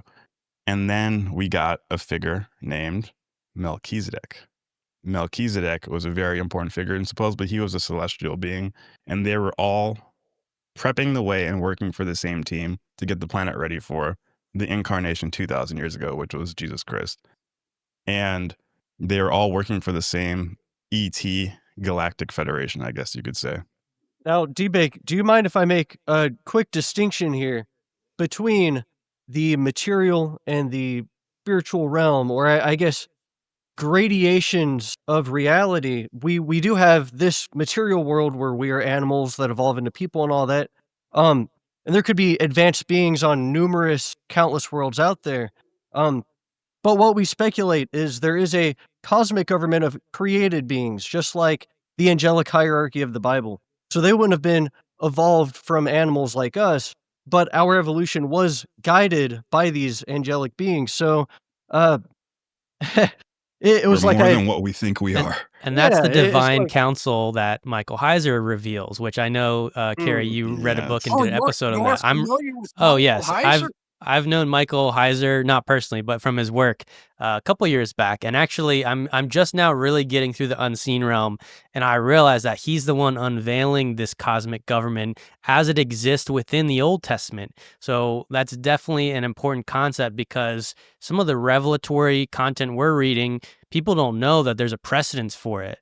But by doing this synthesis, we're finding like this information has existed in the past in a distorted form. But I'll throw it back to D-Bake distorted. here to continue with this Crap, Melchizedek talk. have I found my new home with you guys? I don't know. I think Fourth we might- member. we are soul brothers. So I guess I pulled up this paper right now. I just want to read the first couple parts, and I'd love to Sure. get your mind on it. I'll share, or can you share the screen, Taylor? I can or share should it. I Yeah. Which Who is this part are paper you by? reading? Paper 93. It's from the Urantia book. Oh, okay. Yeah, it's called Macabenta Melchizedek. Because I've never read this. Oh, great. Yeah, we'll learn get something. your first real-time reaction. Yeah. Like, Literally. you know how some of those texts you read and you start getting that vibration, you're like, oh wow, this is interesting. We feel like this gave it to us a lot when we were just studying a random text, and we're like, oh, this is kind of cool. So Magma Sloth, we lost you. You good? It's all right. He'll be there. You sharing the screen, Taylor? Yes, got it shared. There you go, BYP, if you want to watch Well, that hold on. for... I've got to click on watch the stream, don't I? There you go. Oh, okay. Here we go. I'm going to have to pull my glasses off. I'll look much more funny than I already do. That's cool. I'm I guess back. Just I'll had to start grab more reading. coffee. No, that's cool. I'll start reading. We'll do the normal Forbidden Scroll style, and we'll just hop back and forth in between Absolutely. sections. And if you want to ever elect to read, go for it. So we usually just read a section per person, and then we just throw it over. But for this one, I'll read the first 2 sections. I'll read that intro and then the part 1. So with my brother BYP going over the Urantia book, I like to call them the Urantia contacts. Happened in 1933 with supposedly some celestial beings who said they got some information for us. So this is paper 93 about Melchizedek, who the character of Melchizedek was. They actually give him a name. They call him Macaventa Melchizedek. So let's go. The Melchizedeks are widely known as emergency sons, for they engage in an amazing range of activities on the worlds of a local universe.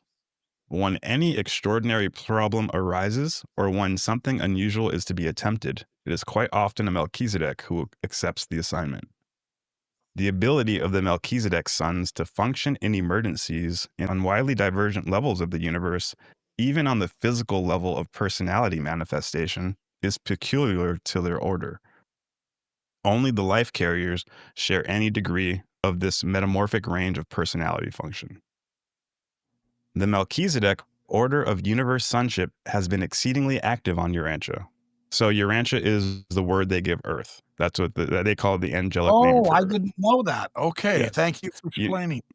You know the term you know how it means like origin, you are and also the old ancient Sumerian city of one of the first cities. And then the term Earth, supposedly they say Earth comes from this word, Urantia. Okay. Interesting. Yeah, so that's the angelic name for Earth. So the Melchizedek order of universe sonship has been exceedingly active on Urantia. A core of 12 served in conjunction with the life carriers. A later core of 12 became receivers for your world shortly after the Caligastia secession and continued in authority until the time of Adam and Eve. The 12 Melchizedeks returned to Urantia upon the default of Adam and Eve, and they continued thereafter as planetary receivers on down to the day when Jesus of Nazareth, as the Son of Man, became the titular planetary prince of Urantia. And then, so there's a little background story, some little teasers. So number 1, the Macaventa incarnation. Revealed truth was threatened with extinction during the millenniums which followed the miscarriage of the Adamic mission on Urantia. Though making progress intellectually, the human races were slowly losing ground spiritually. About 3000 BC, the concept of God had grown very hazy in the minds of men. The 12 Melchizedek receivers knew of Michael's impending bestowal on their planet, but they did not know how soon it would occur. Therefore, they convened in solemn council and petitioned the Most High's Evidentia that some provisions were to be made for maintaining the light of truth on Urantia. This plea was dismissed with the mandate that the conduct of affairs on 606 of Satania is fully in the hands of the Melchizedek custodians. The receivers then appealed to the Father Melchizedek for help, but only received word that they should continue to uphold truth in the manner of their own election until the arrival of a bestowal son who would rescue the planetary titles from forfeiture and uncertainty. And it was in consequence of having been thrown so completely on their own resources that Macaventa Melchizedek, one of the 12 planetary receivers, volunteered to do that which had been done only 6 times in all the history of Nebadon, the local universe, to personalize on Earth as a temporary man of the realm, to bestow himself as an emergency son of world ministry. Permission was granted for this adventure by the Salvington authorities, and the actual incarnation of Macaventa Melchizedek was commissioned near what was to become the city of Salem in Palestine. The entire transaction of the materialization of this Melchizedek was completed by the planetary receivers with the cooperation of the life carriers. Certain of the master physical controllers and other celestial personalities resident on Urantia also helped. Some pretty interesting stuff right there, huh? How Any does that make you first feel right there? reactions? My first reaction is, holy crap, what did you just read? And then on the second reaction, one of my, hang on, I'm going to do a BYP move again. Going to share a book with you that I think is one of the most interesting books I have ever read from this particular author. You should recognize his name. Oh, hold on. Can I go back to where we're all on screen, or do you want to keep reading some more of this? Oh How yeah, do I we'll get? read probably the next paragraph or the next part. But You Okay, you can share just this. you can just click on the little window where it's being You can shared to stop minimize watching it. that stream. You don't have to watch 12 Oh, it looks tribe okay. nations 12 tribe sacred number. nations, sacred number into the golden age. Wow. That is one of my favorite authors. Oh, John Michelle and Christine Roan. Yeah, John Ooh. Michelle, who was a very, very important numerologist and sacred site archaeologist / historian. Hmm. And he mentions the significance of 12 throughout ancient history. Now, Hmm. being raised as we were, we know about the 12 tribes of Israel. Yes. And And of the 12 course, months. 10 of them were taken north by the Assyrians when they destroyed Israel 700 BC approximately, and they were lost to history. They became dispersed among the nations. Joseph Smith actually has a speculation that they are actually up in the sky and they will return in craft. Now, if that Oh, got thee, nothing will, right? hey. But Michelle shows that the 12 idea, the 12 theme is in many ancient nations, not just ancient Israel. And there is the idea of the microcosm, macrocosm, the 12 signs of the zodiac, the 12 labors of Hercules in Greek mythology, this 12 nations, sacred number in the Golden Age, the 12 tribes of Israel, and the mythological hope that to bring back the Golden Age, then the 12 tribes must reunite as a unit. In other words, put the cosmos back together here on Earth, Amen.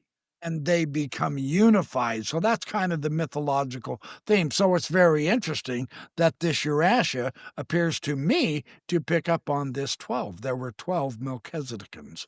That's interesting. Oh, good pickup. Dang, look at that. We got the BYP insight. That's why we came. Straight up. And the other thing that is really interesting is my impression is that these Melchizedekans are pre-incarnate, almost spirit beings in some Yes. respect, You and got yet it. they become physical in another respect. That also is a very important ancient theme that is really emphasized, ironically, in Mormonism in a day in the 1800s when Christianity castigated the Mormons for teaching this premortal existence of mankind as an eternal intelligence of all Yeah. things. Like I say, I didn't get rid of all of my Mormonism. There are some aspects that are extremely remarkable, and that's one of them. This seems to pick up on that as well. Yeah, you're a Absolutely. repository of information, man. That's amazing. That's so sick. Well, if you can't baffle them with brilliance, dazzle them with bullshit or something like that. Wow. That's funny. I just All end right, up well, baffling everybody, but all right. we'll bore you with a couple more paragraphs. Absolutely. I'll keep it going, I guess. The Sage of Salem. It was 1,973 years before the birth of Jesus that Macaventa was bestowed upon the human races of Urantia. His coming was unspectacular. His materialization was not witnessed by human eyes. He was first observed by mortal man on that eventful day when he entered the tent of Amdon, a Chaldean herder of Sumerian extraction. And the proclamation of his mission was embodied in the simple statement which he made to the shepherd: I am Melchizedek, priest of El Elyon, the Most High, the one and only God. When the herder had recovered from his astonishment, and after he had plied this stranger with many questions, he asked Melchizedek to sup with him. And this was the first time in his long universe career that Macaventa had partaken of material food, the nourishment which was to sustain him through his 94 years of life as a material being. And that night, as they talked out under the stars, Melchizedek began his mission of the revelation of truth of the reality of God, when, with a sweep of his arm, he turned to Amdon, saying, El Elyon, the Most High, is the divine creator of the stars of the firmament, and even of this very earth on which we live, and he is also the supreme God of heaven. Within a few years, Melchizedek had gathered around himself a group of pupils, disciples, and believers who formed the nucleus of the later community of Salem. He was soon known throughout Palestine as the priest of El Elyon, the Most High, and as the sage of Salem. Among some of the surrounding tribes, he was often referred to as the Sheik or the King of Salem. Salem was the site which, after the disappearance of Melchizedek, became the city of Jebus, subsequently being called Jerusalem. In personal appearance, Melchizedek resembled then the blended Nadi and Sumerian peoples, being almost 6 feet in height and possessing a commanding presence. He spoke he spoke Chaldean and a half dozen other languages. He dressed much as did the Canaanite priests, except that on his breast he wore an emblem of 3 concentric circles, the Satania symbol of the Paradise Trinity. In the course of his ministry, the insignia of the 3 concentric circles began regarded as so sacred by his followers that they never dared to use it, and it was soon forgotten with the passing of a few generations. Though Macaventa lived... Yeah, what's up?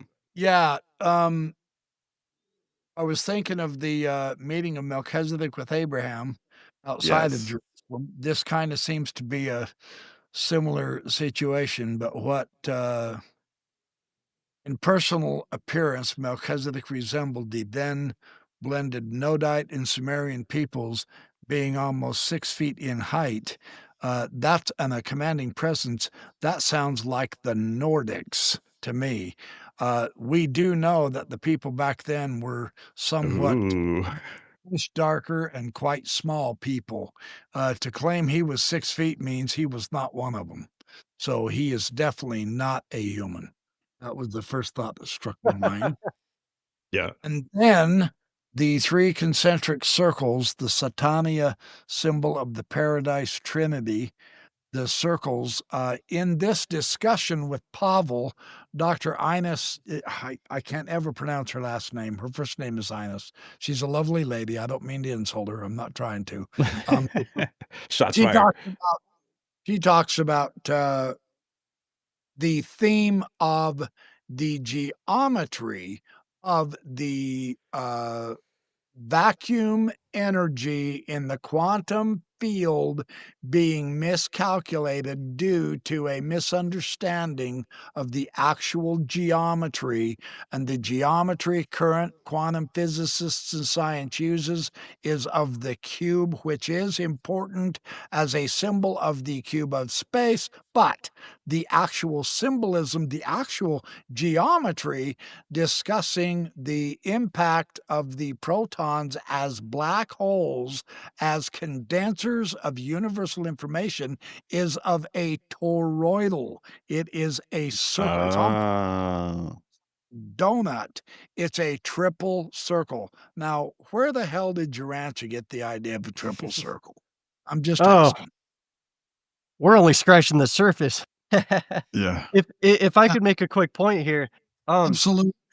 when it references 606 of Satania, 606 is the angelic beings that purportedly kind of gave this information. 606 is the serial number for this world, so there would be like 1,000 worlds in this organized system. So there'd be a 605 and a 607. Satania would be the name of the system, and then this is a story for another time, but there was a whole Lucifer rebellion that unfolded and all that. But when it talks about the nature of, we have our local universe, then the Urantia book talks about the 7 super universes and the master universe and this whole infrastructure of reality. It is basically a giant electron orbital, kind of a toroidal field with dumbbell space reservoirs on either side. And Yes. the space respiration that we experience as space expansion, apparently after 2 billion years, it contracts. And it's kind of just an oscillating massive orbital just over a massive duration of time. But so that toroidal field is important. Absolutely. Yeah. And it's an oscillating field for a very, very interesting reason. Do you know why? Why? Because the universe is breathing. Exactly. That's Universal the respiration. meaning. That's the meaning of being inspired by God. Inspiration is a breathing in of the divine breath Oh, to your soul. that's amazing. I love that. Yeah. The official Fun stuff. explanation in the Urantia book about the 3 concentric circles is that this is actually a cosmic banner from the creator of our section of the universe, that it calls Michael, Jesus. that it says Michael actually also incarnated on a special mission to accomplish far more than what the Bible says, what the New Testament understands. And his symbol is this 3 concentric azure blue circles on a white background. And they say that it symbolizes the Trinity government of all creation, the primal consciousness of that we use the family concept, the Father, Son, the Holy Spirit, or the third person you could call the Mother Spirit, the mother aspect, the feminine. But that's what it says that those 3 concentric circles represent. But also there is, within that concept, you have the idea of a central universe and then sections of the universe orbiting around that central.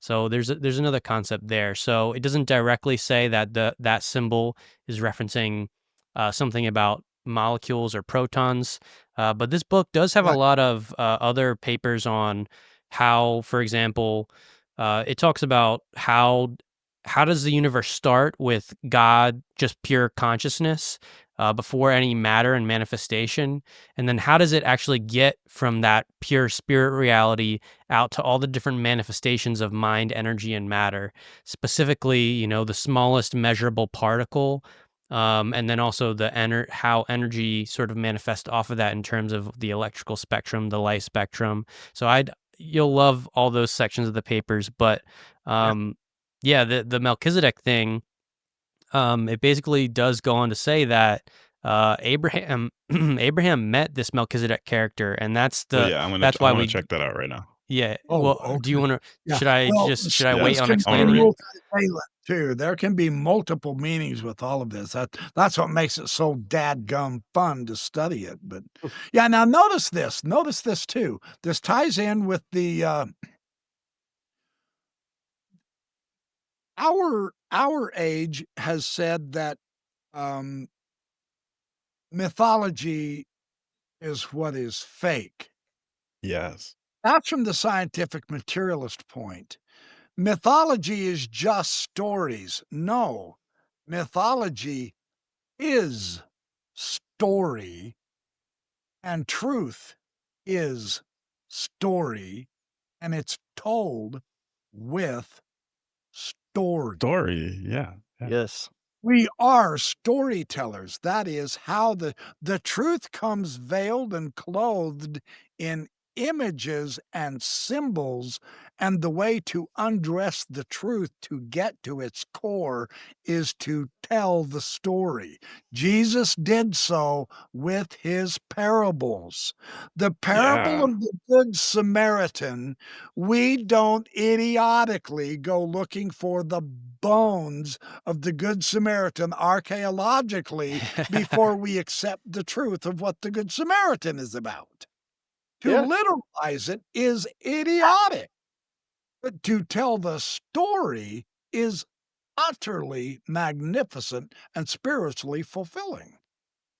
That's what this appears to me to be trying to do. Oh, this entire Amen, book, brother. it covers all the myths, and it takes out it explains what was I guess, the story facts of the events that actually happened in time that then got condensed into myths and sort of why it happened. That's one of the reasons it's so valuable, because we do get caught up in the mythos of things, and then we find ourselves in the 21st century over literalizing when we read it, and then theologians go back into the text and they reveal things that we missed, and it's a real mess. But it also hurts our understanding of the character of God, because we extract that from these myths, but it's not entirely a revelatory concept.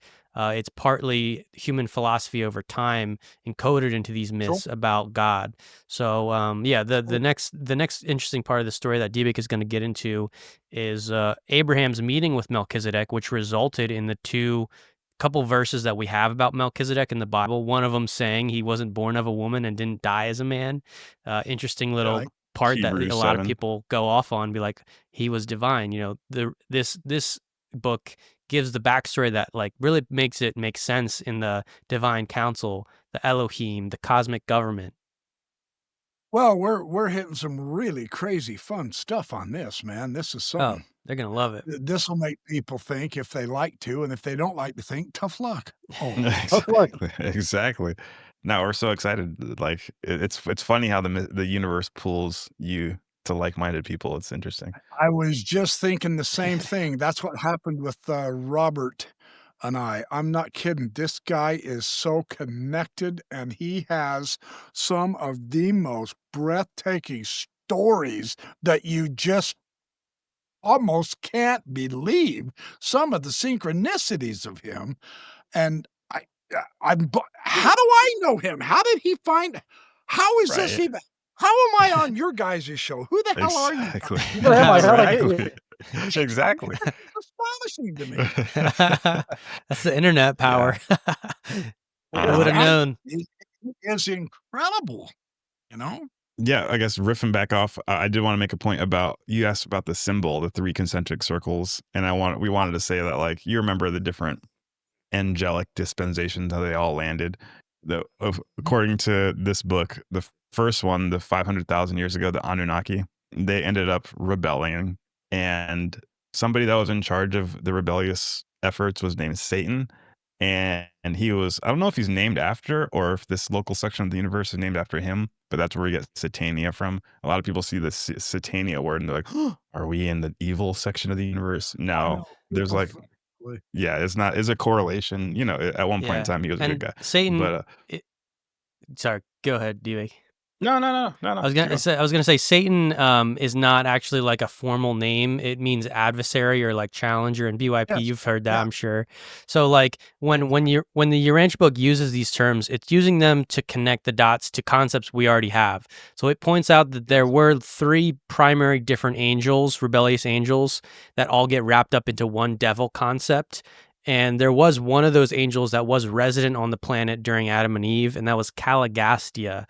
And even that term Caligastia likely comes from the root word Caligula, which is like a Roman word for like some boot. What is it, Deadrick? Do you remember? Like little boot, but he was also known as a really tyrannical leader who was really evil and oppressive to the people. Yeah. So the word, so in that sense, the word that they use is trying to convey a concept to us about the character that this angel became. So yeah, Satania is just like the section of, it's the adversarial section of the universe, because the rebellion directly affected us, and that's still going on today. Well, in the book Star of Wars. Job, yeah, in the book of Job, Satan was in God's counsel. As part of that counsel, he was the prosecutor. He Mhm. was the accuser, but that was a very necessary part because we have to be tested. So it's not evil. It is part of the process of discrimination. I like it. That's what Job way of using. Yeah, see, Satan as a based on Jeffrey Burton's history of Satan and the devil and Lucifer. See, even Lucifer, what most people equate Lucifer with Satan. No. Lucifer means a light bearer. He Yeah. was a good guy. The snake in the Garden of Eden was a light being. It wasn't Ooh. it wasn't evil. That is the later interpretation stamped on the story after it was edited out and misunderstood, according to Margaret Barker. Actually, the book Hmm. of Enoch is the original creation you can get into all kinds of weird rabbit trails here that is just fascinating. So I'm not trying to Yeah, derail no, we're the good. subject. We'll stick with No. Melchizedek for now, but we got a lot more Yeah. topics to get into. We And got a we lot did more just crap. we did just do an episode on the Book of Enoch, so go check that out, people. Yeah, it's in our live stream I tab. did want to bring up something about the concentric circles. So all these angels supposedly report to the same government. It's the government of Jesus. The Urantia book says it's Michael incarnated as Jesus. And they fly the banner. I have it on my neck right here on my necklace, the 3 concentric circles. And it's funny. I did put it in the chat. I don't know if you want to at the top right, if you hover your mouse, you'll see a little chat, or Taychilla can share the screen. But so Adam and Eve also were part of the same celestial government as the 3 circles. And Macavento wore this on his chest. This is supposed to be the symbol for the Trinity, Michael's symbol. And then we see a correlation to Atlantis. And a lot of people have thought the Atlantis and the Adam and Eve Garden of Eden story are kind of a parallel, in that we know that the outlay of Atlantis, according to Solon and whatever, is those 3 concentric circles. So there's like a match there too, which is very interesting. Like where the celestials landed, the Anunnaki and the Adam and Eve, if they were celestial beings and they landed, they had this symbol, and then all of a sudden this Atlantean blueprint for a city is also that same 3 concentric circles, just making more cross-correlatory points. Maybe this is a symbol that the higher celestial beings know, and maybe it somehow correlates to like a toroidal pattern on a 2-dimensional surface to try to bring that unified theory into play again. But yeah, to keep it going, to plow ahead. So I'm moving forward real quick, and after this section, we can just talk about some UFOs and call it a night, and you can do your live stream. But I'll move on to part 5, and we'll read this real quick. So this is from the Selection of Abraham. There's a little bit before this, but we skipped over it. You're skipping too much. This- No, I'm kidding. I like reading it all. I just- Yeah, no, go, keep going. I'm just I- being obnoxious. Oh, I we shared got an image of. Sorry, I was just gonna I say shared you'll get a book and Oh. you'll get to read all the juicy details now that you know. Oh yeah. Yeah, links in the chat for the viewers too. We'll put it in there. I just I shared an image just for another comparison of electron orbitals. You can also see the concentric circles, just like you said, D-Bake. It's like a cross section of a 3D toroidal field. Yes, exactly. So- Oh wow, that's a great photo right there. Heck And yeah. that's the cool thing about symbols is you can have all kinds of interesting cross checks: physical, spiritual, psychological, space, inner space, Yeah. Earth, moon, whatever. Yeah, that's cool. Philosophy, baby. All right, let's do part 5, the Selection of Abraham. Ooh, some juicy nuggets. Yeah, I'm gonna go ahead a little bit. Just read this and then let's get into some Sure. UFO talk. The Selection of Abraham. Although it may be an error to speak of chosen people, it is not a mistake to refer to Abraham as a chosen individual. Melchizedek did lay upon Abraham the responsibility of keeping alive the truth of one God as distinguished from the prevailing belief in plural deities. The choice of Palestine as the site for Macavente's activities was in part predicated upon the desire to establish contact with some human family embodying the potentials of leadership. At the time of the incarnation of Melchizedek, there were many families on earth just as well prepared to receive the doctrine of Salem as was that of Abraham. There were equally endowed families among the red men, the yellow men, and the descendants of the Andites to the west and the north. But again, none of these localities were so favorably situated for Michael's subsequent appearance on earth as was the eastern shore of the Mediterranean Sea. The Melchizedek mission in Palestine and the subsequent appearance of Michael among the Hebrew people were in no small measure determined by geography, by the fact that Palestine was centrally located with reference to the then existent trade, travel, and civilization of the world. Okay, so I want to take a little break there because If you guys go watch Area 52's latest episode, they interviewed that CIA guy, John Ramirez, and he says he was 25 years in the CIA. Are you ever ex-CIA? He probably still is in the CIA, but whatever. He goes on the episode and he says that there is actually a program that is higher level classification than the UAP crafts themselves. And he says, you're not going to believe this. The government is tracking humans today who have alien DNA, who have celestial blood in them.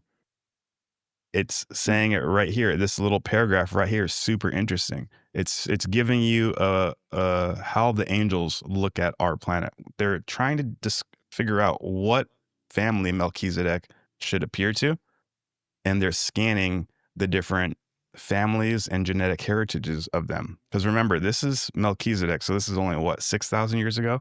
There was Adam and Eve were 38,000 years before that, and they mated with us. So there are beings with celestial blood still in them. How did they know the time scale? How did they know the time of them?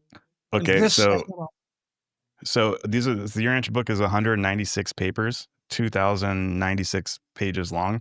Every paper was supposedly given by an individual celestial personality. This paper specifically was given to us by Melchizedek himself. I didn't know that. Okay, now that's interesting. The Adam and Eve papers were given to us by the voice in the garden. If you remember in the Bible, the voice in the garden and the flaming sword that kicked Adam and Eve out, the Adam and Eve papers were given to us specifically by that personality who was there. So they can, supposedly they have an accurate depiction and they can tell you exactly the dates. When I first read it, I was too blown away. Like, how do they know the dates? That's wild. Yeah. It's also worth explaining, just brief summary. The Urantia papers emerged in the early 1900s, and we can go deeper into the story later, the origin story of the book. But this Dr. William Sadler, his wife's friend's husband had a strange sleeping disorder, and he was left anonymous, but he would talk in his sleep. So he gets him in a measurable sleep state and starts trying to kind of communicate with this. Well, I mean, you got to tell a couple stories. You got to rewind it a little bit before that too. I mean, so the guy is speaking in his sleep, and his wife keeps waking up at night, and is like, "Why is my husband speaking in his sleep? This is so annoying." And then she tells him kind of like to be quiet, and then the voice speaks back to her. And she's like, "What the heck?" Wakes him up, and he has no recollection of it. And she goes, there's a voice talking to me in your sleep. You don't remember it? He goes, no. So she starts bringing him around to sleep counselors. And finally he met this guy named William Sadler, who would ask him questions and he would talk back to him. He said, oh my gosh. He stopped, got a council of like 100 other scholars, sleep experts, psychologists, and they started asking it questions, and they came out with 196 papers. Yeah, just kind of one after another over a period from like 1915 throughout the 30s. The book, they ended up kind of compiling all the papers together, I believe in 1935, 1934, something like that.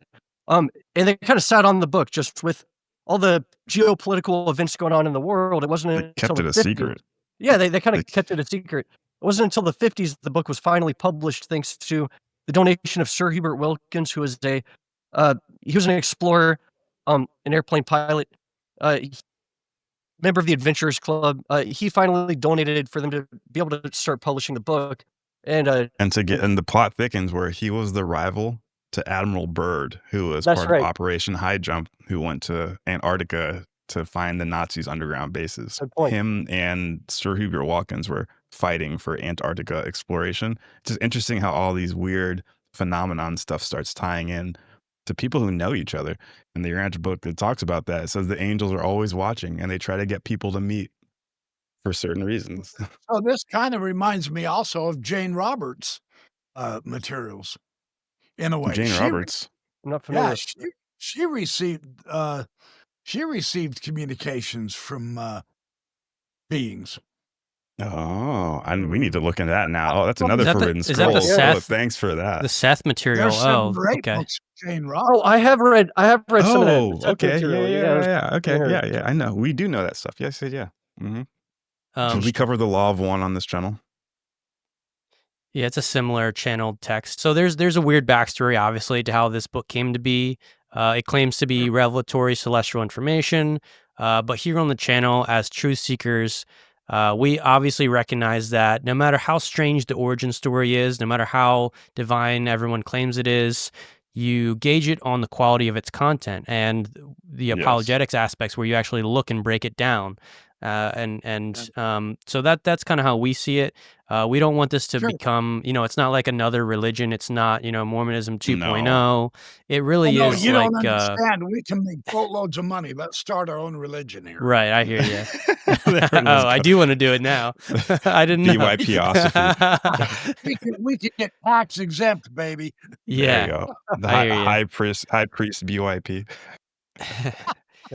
But no, the readers, the readers of this book, they tend to be pretty intellectual. They've gone through different versions and parts of religions, and this it helps coordinate and really bring an understanding to a lot of it.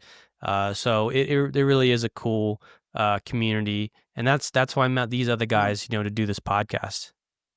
Sure. Yeah. There is no official institution of the Urantia book. It's just a readership of open-minded people kind of exchanging ideas, putting pressure on the book. Is this real? And one of the reasons that gets people hooked and kind of fixated and obsessed with studying these papers is that there are direct correlations with new archaeological digs and scientific breakthroughs that correlate with this book written in the 30s. Well, what were they saying? How did they get some of this stuff right? So, I mean, obviously take it with a grain of salt, like with everything, but it's a very curious case. Yeah. Cool. So I guess plowing ahead. What's really interesting is that they're saying that all these celestials were working in tandem. They're working together. Like it says that Melchizedek came to get that Palestine area ready for Michael to come in as Jesus. So like there's a coordinated effort for upstepping the humans on That's planet like Earth. what they're doing for us today. Exactly. Yes. So- and we think the UAP phenomenon is a Or direct arm of this. In a way, the aliens did influence religion. However, it wasn't to control the populace. It was to get them out of their animalistic origins and get them far beyond the simple survival mechanisms. Yeah. Interesting. Yeah.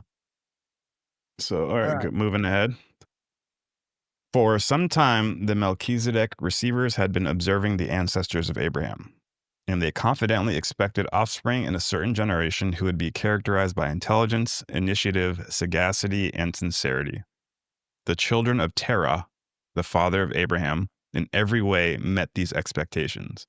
It was this possibility of contact with these versatile children of Terah that had considerable to do with the appearance of Macaventa at Salem, rather than in Egypt, China, Indian, or among the northern tribes.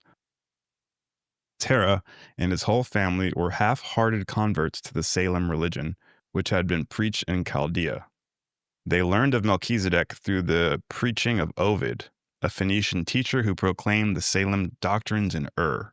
They left Ur intending to go directly through to Salem, but Nahor, Abraham's brother, not having seen Melchizedek, was lukewarm and persuaded them to tarry at Haran. And it was a long time after they arrived in Palestine before they were willing to destroy all of the household gods they had brought with them. They were slow to give up the many gods of Mesopotamia for the one God of Salem. A few weeks after the death of Abraham's father, Terah, Melchizedek sent one of his students, Jerem the Hittite, to extend his invitation to both Abraham and Nahor. Come to Salem, where you shall hear our teachings of the truth of the eternal Creator, and in the enlightened offspring of you two brothers shall all the world be blessed. Ooh, there's echoes of the covenant right there. Now Nahor had not only accepted the Melchizedek gospel, he remained behind and built up a strong city-state which bore his name. But Lot, Abraham's nephew, decided to go with his uncle to Salem. Upon arriving at Salem, Abraham and Lot chose a hilly fastness near the city where they could defend themselves against the many surprise attacks of the northern raiders. At this time, the Hittites, Assyrians, Philistines, and other groups were constantly raiding the tribes of central and southern Palestine. From their stronghold in the hills, Abraham and Lot made frequent pilgrimages to Salem. Not long after they had established themselves near Salem, Abraham and Lot journeyed to the valley of the Nile to obtain food supplies, as there was then a drought in Palestine. During this brief sojourn in Egypt, Abraham found a distant relative on the Egyptian throne. and he served as the commander of 2 very successful military expeditions for this king. During the later part of this sojourn on the Nile, he and his wife Sarah lived at court, and when leaving Egypt, he was given a share of the spoils of his military campaigns. It required great determination for Abraham to forego the honors of the Egyptian court and return to the more spiritual work sponsored by Macaventa. But Melchizedek was revered even in Egypt, and when the full story was laid before Pharaoh, he strongly urged Abraham to return to the execution of his vows to the cause of Salem. Abraham had kingly ambitions, and on the way back from Egypt, he laid before Lot his plan to subdue all of Canaan and bring its people under the rule of Salem. Lot was more bent on business, so after a later disagreement, he went to Sodom to engage in trade and animal husbandry. Lot liked neither a military nor a herder's life. Upon returning to his family to Salem, Abraham began to mature his military projects.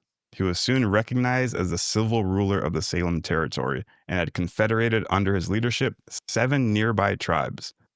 Indeed, it was with great difficulty that Melchizedek restrained Abraham, who was fired with zeal to go forth and round up the neighboring tribes with the sword, that they might thus more quickly be brought to a knowledge of the Salem truths. Macaventa maintained peaceful relations with all the surrounding tribes.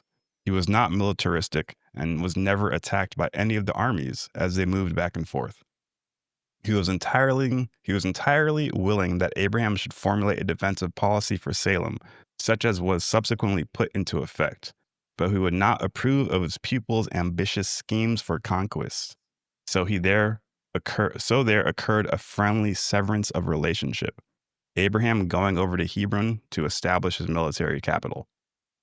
Abraham, because of his close connection with the illustrious Melchizedek, possessed great advantage over the surrounding petty kings. They all revered Melchizedek and unduly feared Abraham. Abraham knew of this fear and only wanted an opportune occasion to attack his neighbors. And this excuse came when some of the rulers presumed to raid the property of his nephew Lot, who dwelt in Sodom. Upon hearing about this, Abraham, at the head of his 7 confederated tribes, moved on the enemy. His own bodyguard of 318 officered the army, numbering more than 4,000, which struck at this time. When Melchizedek heard of Abraham's declaration of war, he went forth to dissuade him, but only caught up with his former disciple as he returned victorious from the battle. Abraham insisted that the God of Salem had given him victory over his enemies, and persisted in giving 1/10 of his spoils to the Salem treasury. The other 90% he removed to his capital at Hebron. After this Battle of Siddim, Abraham became the leader of a second confederation of 11 tribes, and not only paid tithes to Melchizedek, but saw to it that all others in the vicinity did the same. His diplomatic dealings with the king of Sodom, together with the fear in which he so generally held, resulted in the king of Sodom and others joining the Hebron military confederation. Abraham was really well on his way to establishing a powerful state in Palestine. And that's all we're going to read for now. That's Kind the of interesting, right? backstory the Bible That's- doesn't put in. Huh? Exactly. Yeah. And that's half the reason the angels say they gave us this transmission. They say that you guys have lost a lot of your history that we're going to resupplement and give it back to you so you guys can have a clear understanding. So that's Fill in pretty the cool. gap. And to tie it to the entire phenomenon, we think that these orbs and all these beings that are appearing, they somehow have to fit into this organization of Melchizedeks and Michaels and different angelic ETs. So the Nordics, how do they fit into this? The Mantids, who are they? Who are the Greys? Do they work for the Melchizedeks, or what's happening here? Are they part of the rebellion? Yeah.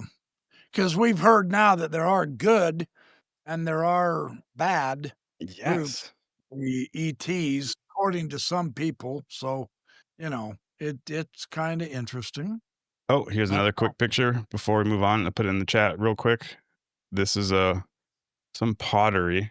So at the top there, you see the Atlantean blueprint, and then you see Magma's pictures of atoms. And the very bottom, those are 3 different potteries with the Urantia symbol on them.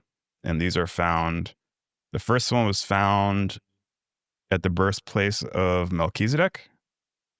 The second one was found where Adam and Eve were from the Urantia book, and the third one was found in where Jesus was born in Bethlehem. So just showing some cool Is little. the audience going to be able to see this too? Yeah, I have it up for him right Yeah, now. Taylor has it up right now. Yeah, because he's recording it. So just some more connections with the symbol and these transmissions. And after reading this, because we read a bunch of different forbidden scrolls, this ain't the only thing we read, but we're like, wow, we got to add this to our cosmic philosophy, our mental picture, Yeah. Oh, cool. right? It almost adds a whole new depth to this entire UAP phenomenon with the congressional hearings. And who are these beings? Who are the Nordics? Who are the Mantids? Who are the Greys? Who are these? Who's showing up in the orbs in the spacecraft?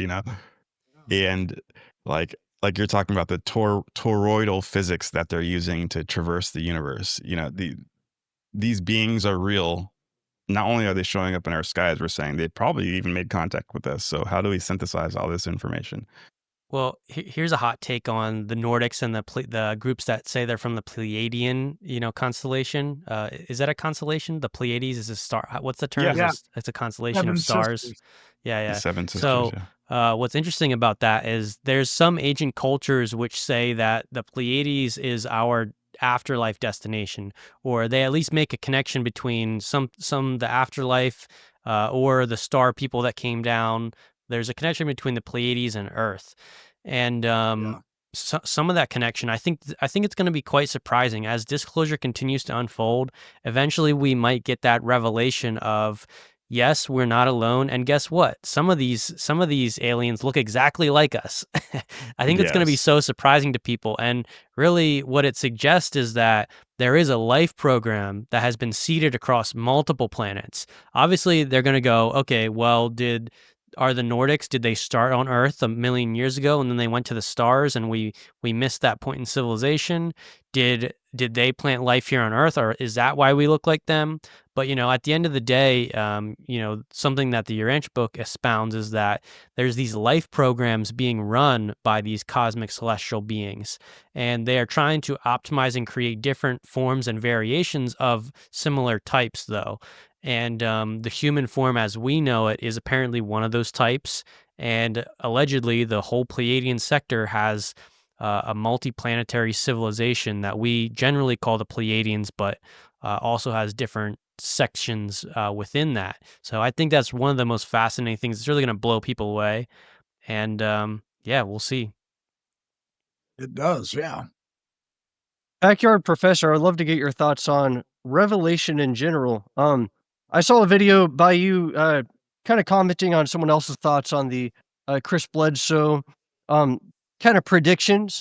And I actually wasn't aware of this, but I suppose Chris Bledsoe had kind of predicted a conflict around this time between Israel and Iran.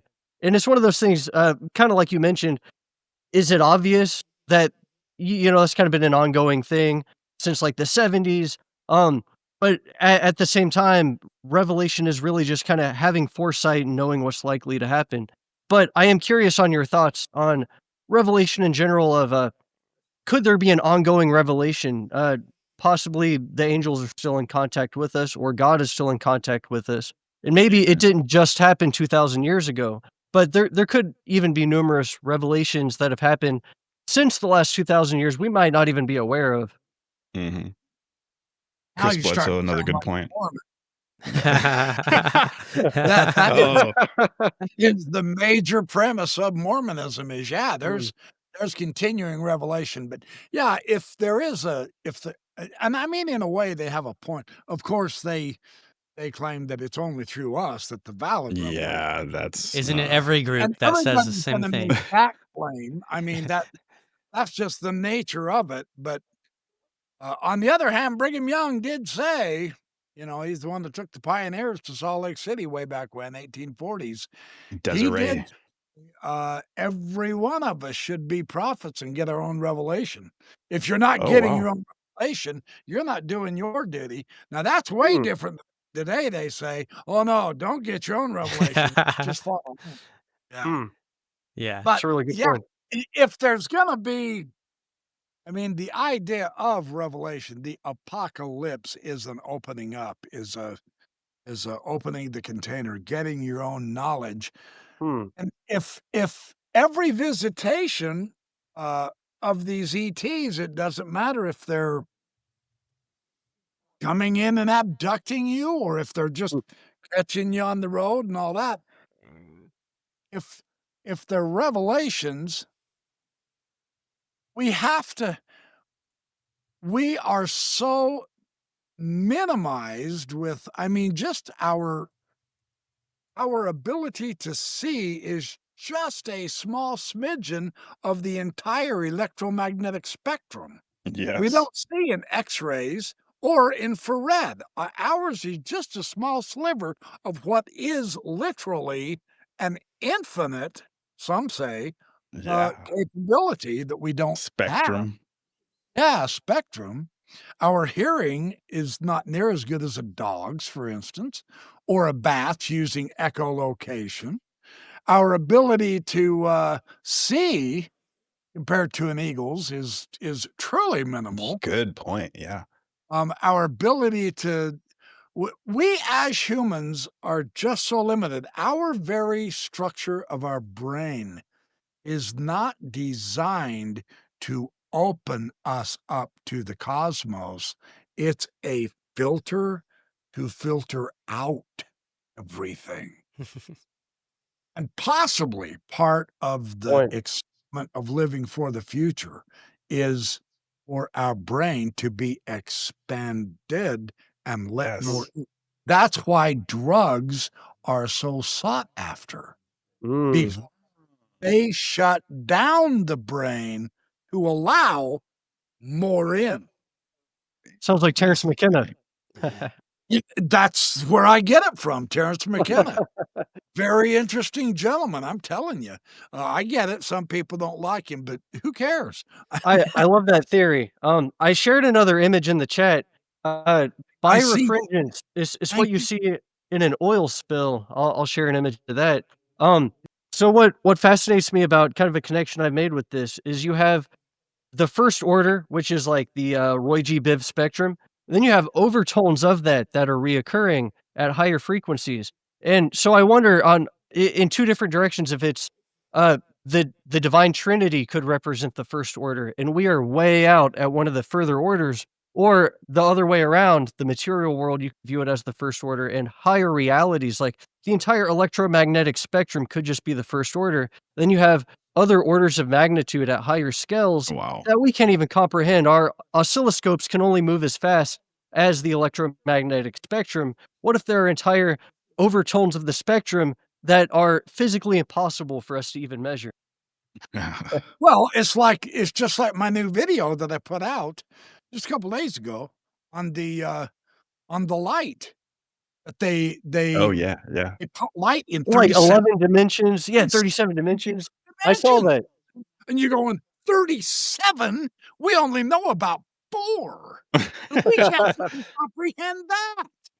So what is going, and I actually kind of speculated that this might that, and it kind of opened me up to it because I've tried to get up to speed with the different interpretations of where are these UFO slash alien beings slash light beings coming from? Are they from space? Well, yeah, they could be from space.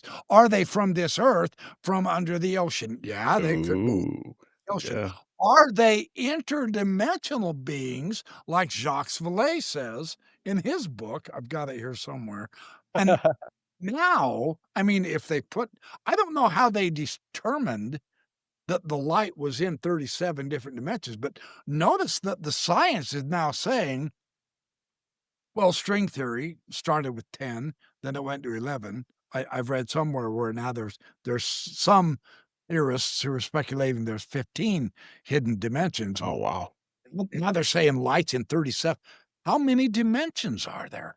Donald Hoffman, the great psychologist, he's now also advocating, along with Federico Fagin, about the consciousness being the substrate of reality, the base, and it's consciousness that creates matter. It's not the complexity of matter that creates consciousness. The Yeah. brain does not create consciousness for one very important reason.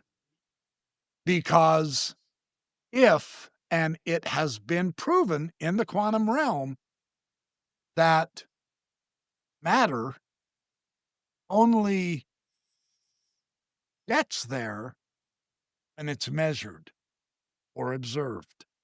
They've proven this. Double slit experiment and all that. It takes a consciousness. That means your neurons aren't there. You're not observing them. And what the hell's in our Then head? yeah, exactly. What the heck? Yeah, right? Mind blown. You're going, wait a minute, hold on. So your brain is not creating the consciousness. Our So consciousness is if using I'm our brain. asleep and nobody's That's watching trippy. me, do I exist? Or am I Might am I, be am I there. in a state of in the quantum state? Quantum flux. There's But Schrodinger That's why cat. we can that's what dream they, when we're asleep.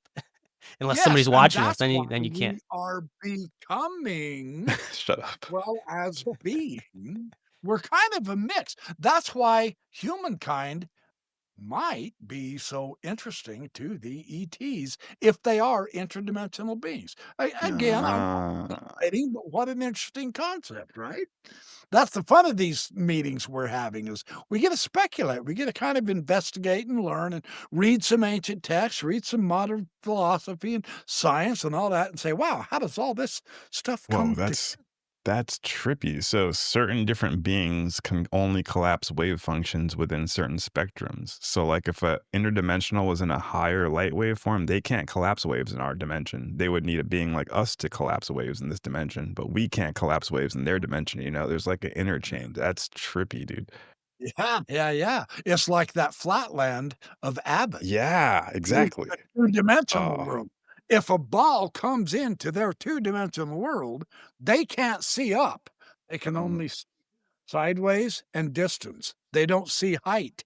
So if a ball comes through their world, it begins as a dot, yeah. then it stretches out as it goes through their Sphere world. It or a circle. stretches, no, not even a sphere, a Yeah, line. circle, a You line. can't Oh, a look up, line. Oh my God. and then it goes back to a dot. How do you describe that as reality? Well, this dot Wow. stood up, it became a line, and then it went Line, back and to a then dot. If you tell the flatlander it's a sphere, they wouldn't comprehend it. yeah, that's trippy, dude. Ooh, Yeah. this is what I But came what here for. happens in the higher dimensions come into ours? They show up as orbs or they show up as waves. Yes. I don't know, but Plasmoids. plasma. Plasmoids, lights in the sky. Yeah. Wow. You're going, okay, wait, I got to think about it. That's why it's important, according to the gurus of meditating, is to get ourselves to those higher spheres because there is a higher reality. And I don't mean that in a, I'm not trying to build it's not like we're trying to build a hierarchy or a more holy, although in a way it is, Right. because if the flatlander can't see a sphere, they will never understand the idea of eternity, the circle, etc. Uh, They're very limited in what they're gonna be able to comprehend until we can somehow get them up into a three-dimensional world. uh, Then they see it. It's getting out of Plato's cave. All we are seeing hey. are the shadows on the wall. It's Yeah. the guy who walks out of the cave, and when he comes back and says, "Guess what? That thing is not what the shadow looks like," they disbelieve him. They say, "You're a nut job." When I told people I met a hybrid at Contact in the Desert, and Yeah. they I called remember me that.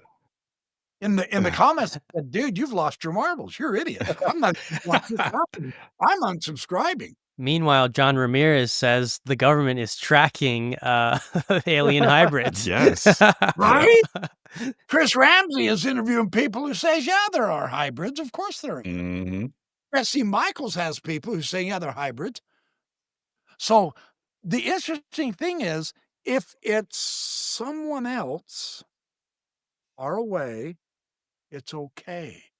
But if all of a sudden the backyard professor whom we sent Contact in the Desert claims he met a hybrid, what an idiot. I don't want to watch him anymore. It gets too close. That's Mm. why I say psychologically, we're not ready for, I love how religious people, especially Christians, Mormons, Jews, etc., they say, no problem. UFOs? Oh, yeah, we can integrate it right into our religion. And really. Can Well, you? you guys can't even recognize that I met a hybrid alien, and you accuse me and then quit watching me. What's gonna happen when you run into one? Meanwhile, Ooh. also the biblical narrative of the Nephilim is exactly that, an entirely hybrid race of mighty men of old. Like Right? it's Came into already the there daughters of in the men. religious history, and they think it's And they not met with the happening daughters today. of men and produced the giant. Yes, Yes. What's exactly. the story here? You get mad at me for saying, "Hey, they're coming here abducting us, taking our sexual material so that they can build a hybrid of a group so that they can put it back on Earth and integrate with us Mm, earthly." Whitley Strieber's exactly. brand new book, The Fourth Mind, is all about this. Yep. And we've gotta learn how to interact with them. Well, that's the giant story of old reenacted right now in front of our very eyes here, now, Exactly. right immediately, 2025. Just Yeah. like we said, the celestial myths of old, they do continue to happen today. And now we're because we're maybe like too literalist, or we don't get into the supernatural side, or we overlook things in our ancient texts and just believe the spiritual moral message. Then when this stuff hits us full face in modern day world, it's just it you can't comprehend. But this is coming in Yeah. fast. This is the new wave of reality. Who knows what It's we're gonna not see in coming in fast. 2026? It's It's already here. here. It's It's here. Here. here. Here. Wake We up, just gotta people. wake up to it. Wake Wake up. up, But sheeple. at the same time, I will recognize that as much as I really like you 3 and I enjoy this show, and I'll be back, and I'll have you guys on my show and all, we're Thank you. sounding like a bunch of kooks, you know that, right? Heck The yeah. fun part. Part of your We've known audience is for gonna quite a say, long "You time. guys are weird," and you know what Yeah. our response is gonna be? We're gonna say it this way, we're gonna say, "Well, I have seen a lot of normal people in my lifetime, and they really are weird. So if you think I'm weird, I'm good with that." Yeah. Amen. Well, Amen. BYP. Speaking that heaviness. and good news for you, I want to do a little BYP. wrap up. Yeah, Yeah, I yeah. want to do a little I wrap was just up. gonna say the viewers on our channel, if they're here, they're already deep into these subjects. This is our bread and butter. We talk about this stuff every episode. So maybe your viewers are a little I've more got critical because I've you got started with just philosophy. the religious studies. Mm, But it's all the same adventure. The reality is much greater It than is. fiction, and it's here, baby. All you got to do is participate. So go ahead, D-Bake, hit us with the outro. Heck yeah, that's all you got to do, baby. Participate in planet Earth. Participate in reality. You're incarnate on this beautiful planet to meet your brothers and sisters, to hit your potential mentally, physically, and spiritually, to have good conversations, and to act. Not just think, but to act. That's why I'm so excited to have this conversation with you, BYP. Like I said it like 4 times this time. I recognize a cosmic brother when I see it. And, it's all conjecture in the beginning. You're like, "Oh, I like his vibe." But now it's like, "Oh my gosh, dang, I think we might have the same great-grandfather or something." It's crazy. I just love the energy. I love the vibes. I'm excited for the future videos we're gonna do on the channel. Go subscribe to the Backyard Professor. If you're not subscribed to him, you're messing up. After you hit his button, go hit our button. Go watch all the videos, hit the likes, leave a comment. If you think we're crazy, leave a comment. That's fine. If you love what we're talking about, leave a comment.